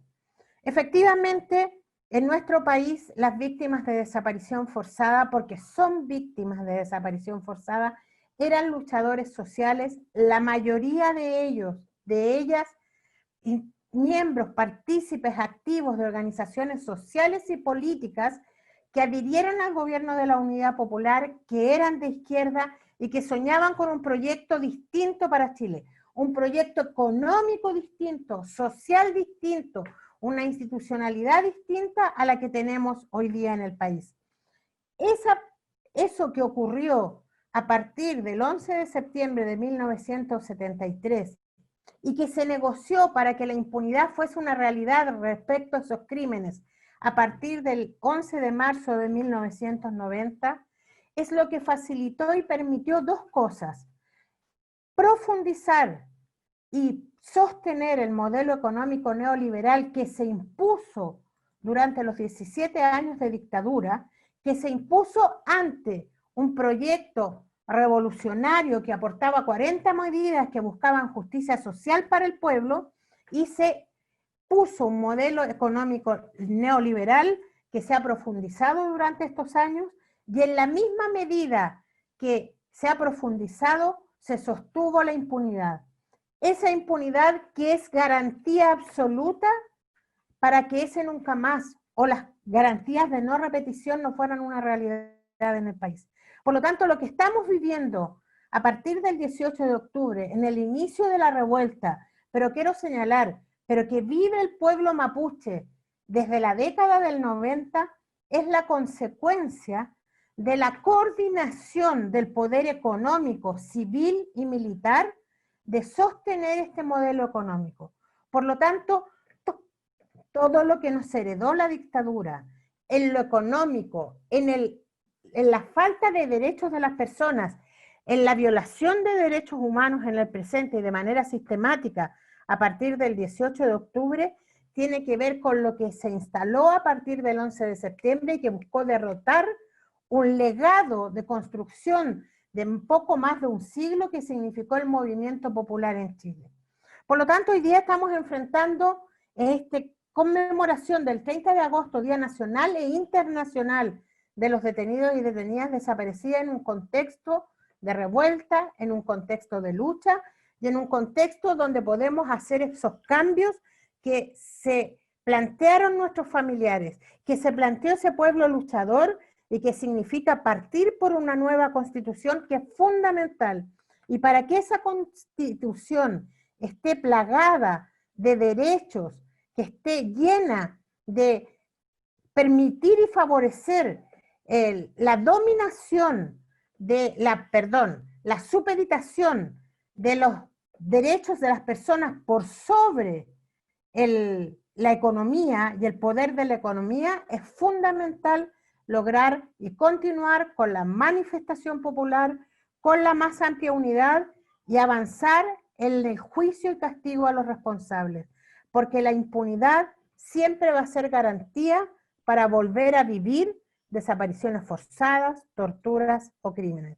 Y por último, solo quiero decir, para terminar, y junto con volver a agradecer, es que yo creo que la vida, y lo digo por lo que escuché a Pamela, la vida de los familiares de los detenidos y detenidas desaparecidas, sin duda, y creo que de todo el pueblo, ha sido muy dura a partir del año 90.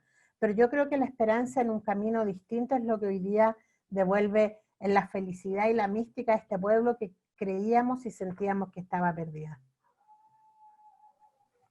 Muchas gracias, Lorena. Sin duda, estamos hoy día, ¿no es cierto?, en un momento histórico para nuestro país, donde, como bien tú señalas, es posible cambiar las cosas, ¿no? Y es posible tener la esperanza de un Chile mejor, más justo, más solidario, más equitativo también. Gracias por tu testimonio.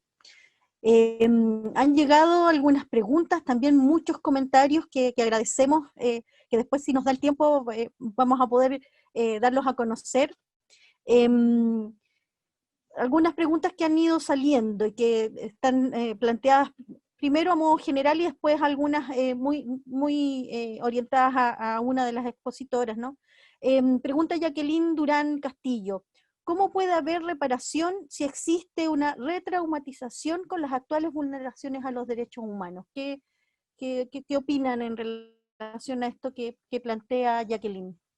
Cualquiera de las expositoras que quiera referirse. Yo quisiera hablar de la reparación, porque yo creo que la reparación ha sido un término tan mal utilizado como la palabra reconciliación. Yo creo que el pueblo entero necesita ser reparado. Yo creo que la retraumatización creo que la vive todo el pueblo. Yo creo que todos, mira, el 18 de octubre, el estado de sitio, el toque de queda, a quienes vivimos la dictadura nos significó volver a revivir eso, pero también a nuestras generaciones, a quienes se les transmitió lo vivido. Hay que, no sé si la palabra es reparación, porque ya ha sido tan mal utilizada que a mí me da pudor usar reparación y reconciliación, pero sí señalar que en la medida que Chile camine hacia una democracia que tenga en el centro el respeto, defensa y promoción de los derechos humanos de verdad en su globalidad, vamos a empezar a construir un país distinto, más justo. Y cuando hay justicia social, a lo mejor ahí la palabra vendría a decir la gente se siente reparada. Mientras tú vivas en la marginalidad, en el maltrato, en la violencia, etcétera, no hay posibilidad de que nadie en Chile se sienta reparado. Muchas gracias, Lorena. No sé si alguna de las otras expositoras quisiera referirse también al tema de la reparación. Pamela, sí. Tal vez yo mencionar, bueno, yo hablo desde el ámbito de la psicoterapia, ¿no? De la psicología clínica, del área de la salud mental, pero efectivamente apoyo lo que dice Lorena, o pensando en la pregunta, la reparación así como limpia, seca, no es posible. Mientras, porque todas estas actos de violencia efectivamente constituyen otra secuencia de traumatización más, y hay traumatización nueva y retraumatización, y lo que ocurre por ejemplo, en el espacio privado de una consulta psicológica, siempre hay una conexión entre el espacio privado y lo social, entre lo social y lo privado, ¿sí? Y eso nos ocurre a todos, vayamos o no vayamos a terapia. Entonces, la reparación, por eso es tan importante la constancia, los gestos de validación. A mí no me gusta en lo personal la palabra reconocimiento, creo que ha sido mal traducida. Creo que la palabra correcta es validación. Lo que debemos hacer es validar no solo los hechos, sino que validar también las emociones y sentimientos asociados a esos hechos. El reconocimiento es como una cosa como cognitiva, nomás como una idea, como algo que yo entiendo, pero se requiere algo mucho más que eso, y eso tiene que ser constante, porque la reparación de los vínculos, de los daños, hay una analogía, aunque no es igual, pero se puede hacer una analogía entre lo que ocurre en el espacio social, ya dije, hay una vinculación entre lo social y lo privado, entre lo privado y lo social, y la analogía va con lo que ocurre en el vínculo materno, en el vínculo primario, madre-hijo, ¿sí? El reconocimiento, la validación que la madre hace de su bebé ha de ser constante. No sirve que la madre o padre una vez validen a este chiquitito, ¿no? No sirve, a ninguno nos serviría. Eso. Muchas gracias, Pamela. No sé si alguna de las otras expositoras quisiera profundizar en esto de la reparación, o vamos con una siguiente pregunta que hace Pía Venegas, orientada a Daniela Aceituno. Dice, ¿qué pasa con los países que no adhieren a los tratados internacionales de derechos humanos, como por ejemplo Estados Unidos, y que viven múltiples situaciones de violencia y vulneración? ¿La ONU puede pronunciarse ante ello? Daniela Aceituno. Sí, bueno, es una pregunta recurrente que también devela un poco la problematización y las críticas que se le hacen al marco de derechos humanos en general. Hay críticas de diverso orden, a la universalización de los derechos, a la eficacia de los derechos. Por ahí alguien decía, bueno, a propósito de la pregunta anterior, ¿cómo puede haber reparación si hay reumatización? Entonces, hay un conjunto de críticas, yo creo que hoy día están un poco también en distintas voces, que no es que estén en contra del marco de derechos humanos establecido desde, por ejemplo, Naciones Unidas o desde otros organismos oficiales, y que yo creo que hacen bien en general para poder ir profundizando todas estas disposiciones e incorporaciones también al interior de los estados. Ahora, la ONU no, digamos, es un organismo que no puede obligar a los países, sobre todo a los países que no han ratificado ciertos instrumentos. En el caso de nuestra región, por ejemplo, del Sistema Universal de Derechos Humanos o del Sistema Interamericano, porque no es un marco jurídico impositivo, ¿ya? Sobre todo para los países, como he dicho, que no han ratificado estos instrumentos. En el caso de los países como, por ejemplo, el Estado de Chile, que sí ha ratificado un conjunto de tratados, de convenciones, de observaciones generales, por ejemplo, que ha ido asumiendo ciertas recomendaciones que se han hecho a partir de los informes temáticos o de los fallos de las Cortes. Habría que ver ahí también, dependiendo del ámbito y de la situación en particular, pero en términos generales son disposiciones sobre las cuales los estados se ven obligados a responder en el ámbito de la esfera internacional. Y por eso es que existen, por ejemplo, mecanismos convencionales, por un lado, pero también por eso es que existen mecanismos extraconvencionales, como las relatorías, por ejemplo, los grupos de trabajo, y así una serie de otras instancias. Entonces, más bien, digamos, la Organización de Naciones Unidas tiene una presión política, diría yo, técnica sobre los países que adhieren a ese conjunto de tratados. No así en el caso de los países que no lo hacen. Y por eso es que existen mecanismos, como ya mencionaba, como las relatorías, los grupos de trabajo, el examen periódico universal también. Yo creo que en todos estos insumos o herramientas hay información rica que nos permiten también un poco aproximarnos al contenido y al alcance de los derechos en en algún ámbito en particular que queramos revisar, pero que también nos permite poder saber desde la voz de estos organismos cómo es que se mira a Chile, cuáles son las brechas que existen, cuáles son las recomendaciones y de qué manera también Chile o como Estado ha ido respondiendo en cada una de las temáticas.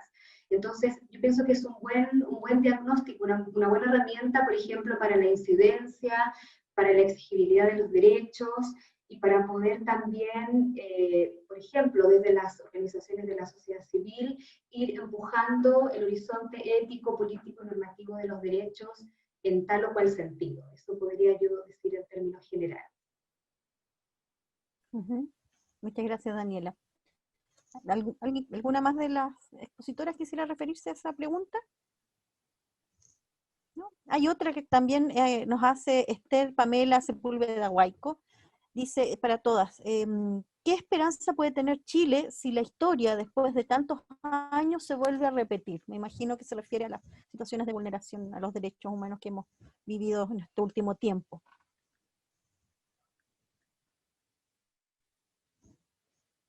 ¿Alguna de las expositoras quisiera referirse?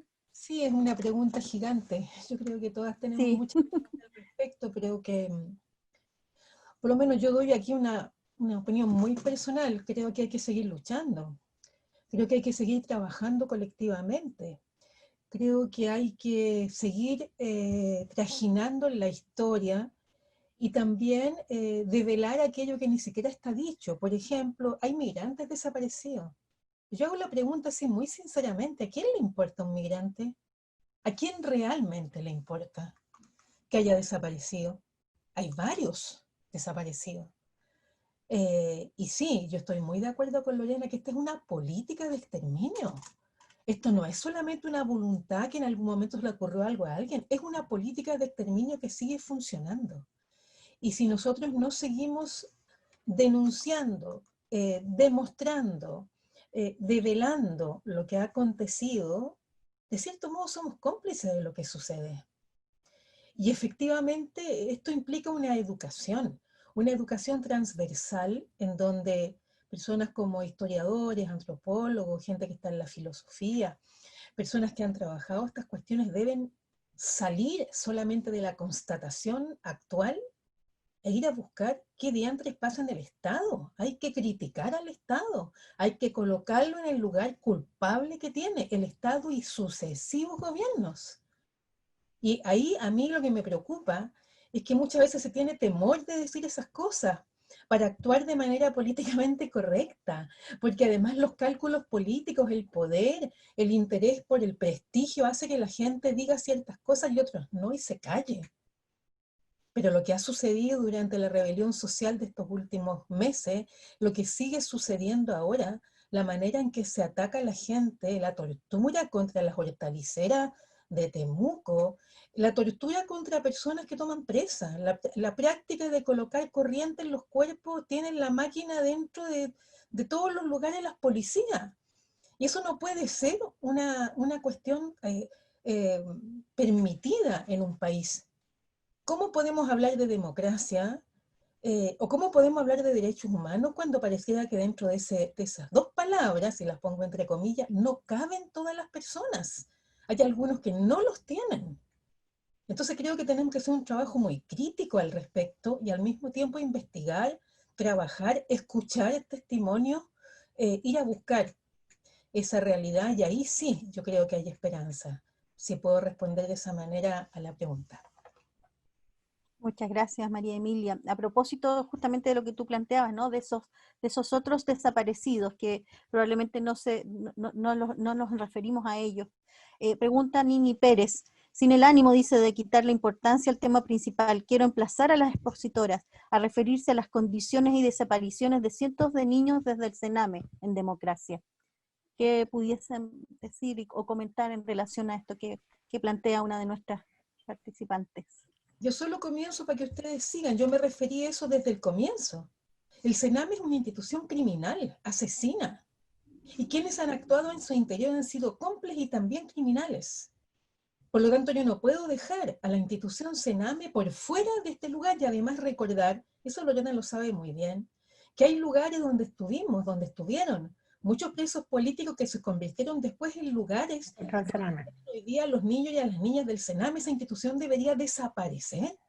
Una política de protección a los niños implica un cambio radical en una sociedad. Porque si a usted, yo el otro día ponía un Twitter ahí, decía, ¿usted le dice menor a su hijo? ¿A su nieto le dice menor? ¿O le dice, este es mi niño, o mi niño que yo quiero? Porque esos niños son menores, hasta los lenguajes. Yo ahí acuso seriamente a mucha gente de trabajo social, incluso de psicología, de policía, de sociología, que han hecho también posible ese lenguaje y que no han trabajado en contra de esos lenguajes y esos tratos. Porque resulta que discrecionalmente se decide además a quién se le quita un niño o una niña para depositarlo en ese lugar. Tengo múltiples casos, en el caso de las familias haitianas, cuando se decide que una mujer haitiana no sabe amamantar, no sabe criar, entonces hay que llevarlo al Sename. Los sufrimientos de la gente, ese rapto de los niños, son verdaderos secuestros de los niños de este país, en donde profesionales tienen que trabajar muy seriamente. Por supuesto que no generalizo, pero lamentablemente son discrecionalmente decisiones tomadas por ellos. Así que obviamente no podemos hablar de políticas de exterminio sin hablar del Sename, porque hace parte, a mi modo de ver, de esas mismas políticas. Sí, mira, yo quería comentar algo que coincidiendo absolutamente con María Emilia, pero fíjate que en Argentina la práctica de la apropiación de niños fue una realidad sistemática. Y en Chile nunca entendimos por qué no fue tan sistemática si era una dictadura tan cruenta. Y el año pasado y el año anterior nos enteramos de la cantidad de niños robados a familias pobres y que fueron dados en adopción de manera absolutamente ilegal. Era una red que el mayor número de esos niños y niñas pequeñitos fueron entregados y robados a sus familias durante el periodo de la dictadura cívico-militar. La continuación de eso es el Sename. Entonces cuando la persona que nos pregunta, no recuerdo el nombre, disculpa, claro, nos emplazamos a todos y a todas, pero nuevamente no está en nosotras la decisión. Esto tiene que ver con el país que hay que cambiar. Ese país donde la infancia no está considerada para su bienestar, para su cuidado, para su protección, en todo orden de cosas. Y las niñas y los niños del Sename, las niñas y niños que llegan al Sename son los hijos de las familias más pobres del país, de los migrantes o de los pueblos originarios. Y son menores que están olvidados porque es parte de este modelo, voy a insistir en eso, y fíjate que se agrega a otra cosa, de este modelo que es profundamente violador de los derechos humanos. Cuando a nosotros nos instalaron en el consciente colectivo que hablar de derechos humanos era hablar de temas del pasado, se justificaba toda esta barbaridad, partiendo por lo más brutal, la situación de los niños y las niñas en el Sename, pero también en otros centros, y la realidad de los niños y niñas en las poblaciones, y vamos sumando y sumando, porque tiene que ver con un modelo que es profundamente violador de los derechos humanos. ¿Y qué más frágil, indefenso que los niños y las niñas? Entonces, es sin duda, van a tener esta transición, y quienes han permitido tantos horrores van a tener que pagar algún día por tanta desgracia que han sufrido y hemos sufrido los más pobres del pueblo. Eso lo tienen algún día que responder. Paula, sí, Daniela.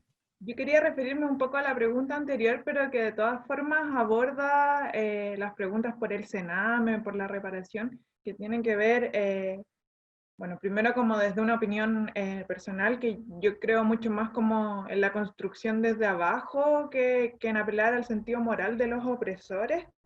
Y en ese sentido, cuando se habla como de un momento en el que se repite la historia, bueno, dicen por ahí que la historia no se repite, pero rima, y creo que ahí cobra sentido las memorias que son las que nos permiten generar aprendizajes, no cometer algunos errores antes cometidos quizás, replicar lo bueno que fue mucho las prácticas de resistencia, de solidaridad, que quedan súper escondidas a la hora de hablar de dictadura. Como si hablar de dictadura fuera sinónimo de tortura, si hubo tortura, pero no sabemos, por ejemplo, las formas de compartir el pan, o los talleres de astronomía, de historia social, de teatro, etcétera, que se generaban en los propios centros de detención. Y en ese sentido yo creo que la revuelta que estalla en octubre en el territorio viene a recuperar algo súper importante que a mí, desde lo que yo he vivido, que es esta democracia neoliberal, no me había tocado ver nunca, que es el tejido social. El neoliberalismo nos ha enseñado a vivir de manera individualista, desconfiando de nuestros vecinos, de nuestras vecinas, y ahora eso se va recuperando y se van generando conversaciones desde las que podemos aprender y construir un montón. Los mapuches le llaman el nutram a esa conversación, a darle tiempo a algo que nos parece de pronto súper ilegítimo, pero desde donde pueden hacer cosas súper relevantes. Entonces,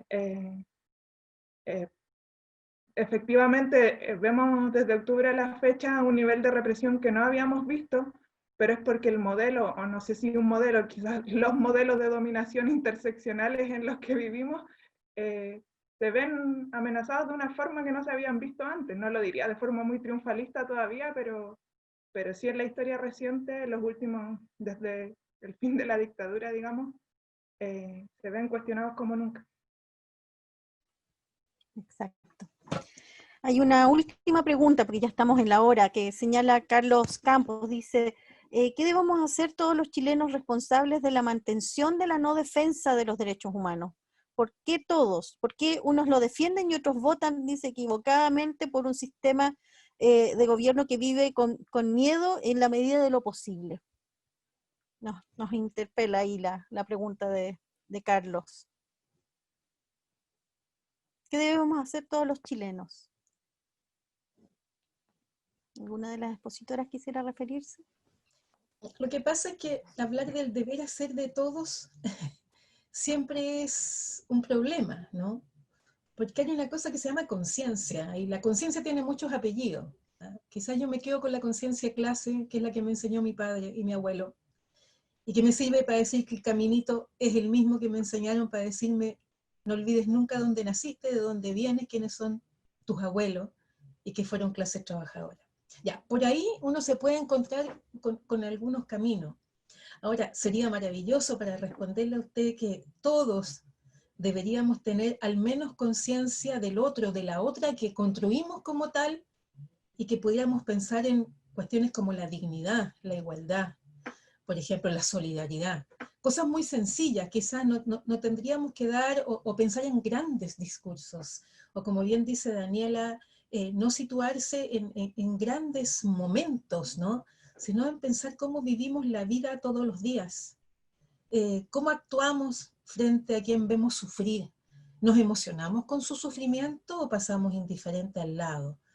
Son pequeñas cosas que nos hacen ser humanos y nos hacen pensar que el que está al lado o que está un poco más lejos es también un ser humano.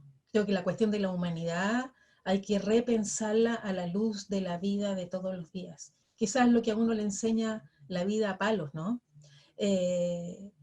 Para ver qué absurdo es quizás empezar en grandes cosas, cuando en realidad la vida está ahí, por ahí lo decía un libro, ¿no? La vida simplemente, esa que está al alcance de la mano. Pero por otro lado, no por ello, yo dejo de criticar a un Estado que ha cometido muchos crímenes y que tiene que ser juzgado por sus crímenes, y que tiene hoy día un gobierno que se ha permitido hacer cosas criminales contra el pueblo chileno. No lo puedo dejar de decir, y de decirles que tienen que pagar por eso, y que no puede ser que tengamos a ese ministro que tenemos y que es responsable de crímenes de lesa humanidad. No, aunque me digan que eso me implica que a lo mejor me van a acusar, me da lo mismo. O sea, yo creo que hay que empezar a decir las cosas por su nombre. Yo entiendo, Daniela, que el castigo es muy grande, porque la clase dominante también se ve complicada, se ve muy complicada con que tanta gente joven, tantas mujeres, tantos escolares, con discursos jamás enseñados, sino que desde ellos mismos a los 14, 15 años le estén diciendo a un gobierno lo que tiene que hacer hace mucho tiempo. Y eso da mucho miedo, porque la clase dominante, por mucho que domine, que sean dueños de la tierra, los medios de comunicación y lo que quieran, no pueden ser dueños de nuestras vidas. Entonces, eso es un problema, y van a hacer todo por no perder ni una migaja de su poder, ni una migaja de su dinero. Eso. Bien. La verdad es que ya estamos en la hora. Agradecemos los comentarios que nos han llegado de mucha gente, de Alicia Juica, Pamela Sepúlveda, bueno, un sinfín de saludos también a las expositoras desde Punta Arenas. Ahí saludan a Lorena Pizarro, Juana Mariana, etcétera. Mucha gente que quiso hacerse parte y que lamentablemente no podemos, ¿no es cierto?, leer todos los comentarios. Decano, no sé si usted quisiera decir unas últimas palabras de despedida para que podamos cerrar ya este espacio. Simplemente que me apena lo que sucedió, que yo creo que también es una buena señal de los tiempos. Y bien, hay que seguir trabajando. Esto es un tema que nos va a llevar muchas generaciones y no hay que ser ingenuo ni voluntarista en esto. Y hay que colocar todo el corazón y toda la inteligencia y sobre todo hacerlo de manera colectiva, porque esto no es un tema que se puede hacer aisladamente. Para honrar a quienes no están y para honrar a todos los que van a ir quedando en esta lucha permanente, el gran desafío de armar espacios de diálogo, espacios de respeto, donde la dignidad del ser humano esté por sobre todo, y no en el discurso, sino que en las prácticas. Y eso requiere de un trabajo ético, un trabajo crítico, un trabajo, y sobre todo un trabajo en la cual la universidad tiene que estar presente, porque justamente nosotros somos, por naturaleza, llamados a generar el espacio para generar y apoyar esos contextos. Un abrazo a todas y gracias. Sí. Gracias, decano. Les agradecemos a María Emilia, Lorena, Pamela, Daniela Aceituno y Daniela Paredes por todo lo que nos han aportado en esta tarde, en estas reflexiones que sin duda nos tienen que, ¿no?, remover, y sobre todo me quedo con lo que planteaba una de ustedes, ¿no?, de no hacernos cómplices. Aquí hay algo que decir, aquí hay profesionales también que están implicados y que tenemos que decir y que tenemos que denunciar, ¿ya? Y ejercer también ciudadanía para que el Estado pueda también reconocer aquello que no está haciendo bien, y también eso depende de cómo nosotros lo vamos exigiendo. Así que les agradecemos nuevamente y quedamos para una próxima oportunidad. Sin duda este tema da para mucho y tenemos que seguir y continuar estando atentos a lo que se viene. Me quedo con la tremenda oportunidad que tenemos como país ya pronto para poder hacer un giro importante, ¿no? Muchas gracias, María Emilia, muchas gracias, Lorena, Pamela, Daniela y decano. Nos vemos, que estén muy bien. Gracias a ustedes, que estén bien. Muchas gracias. Chao, chao.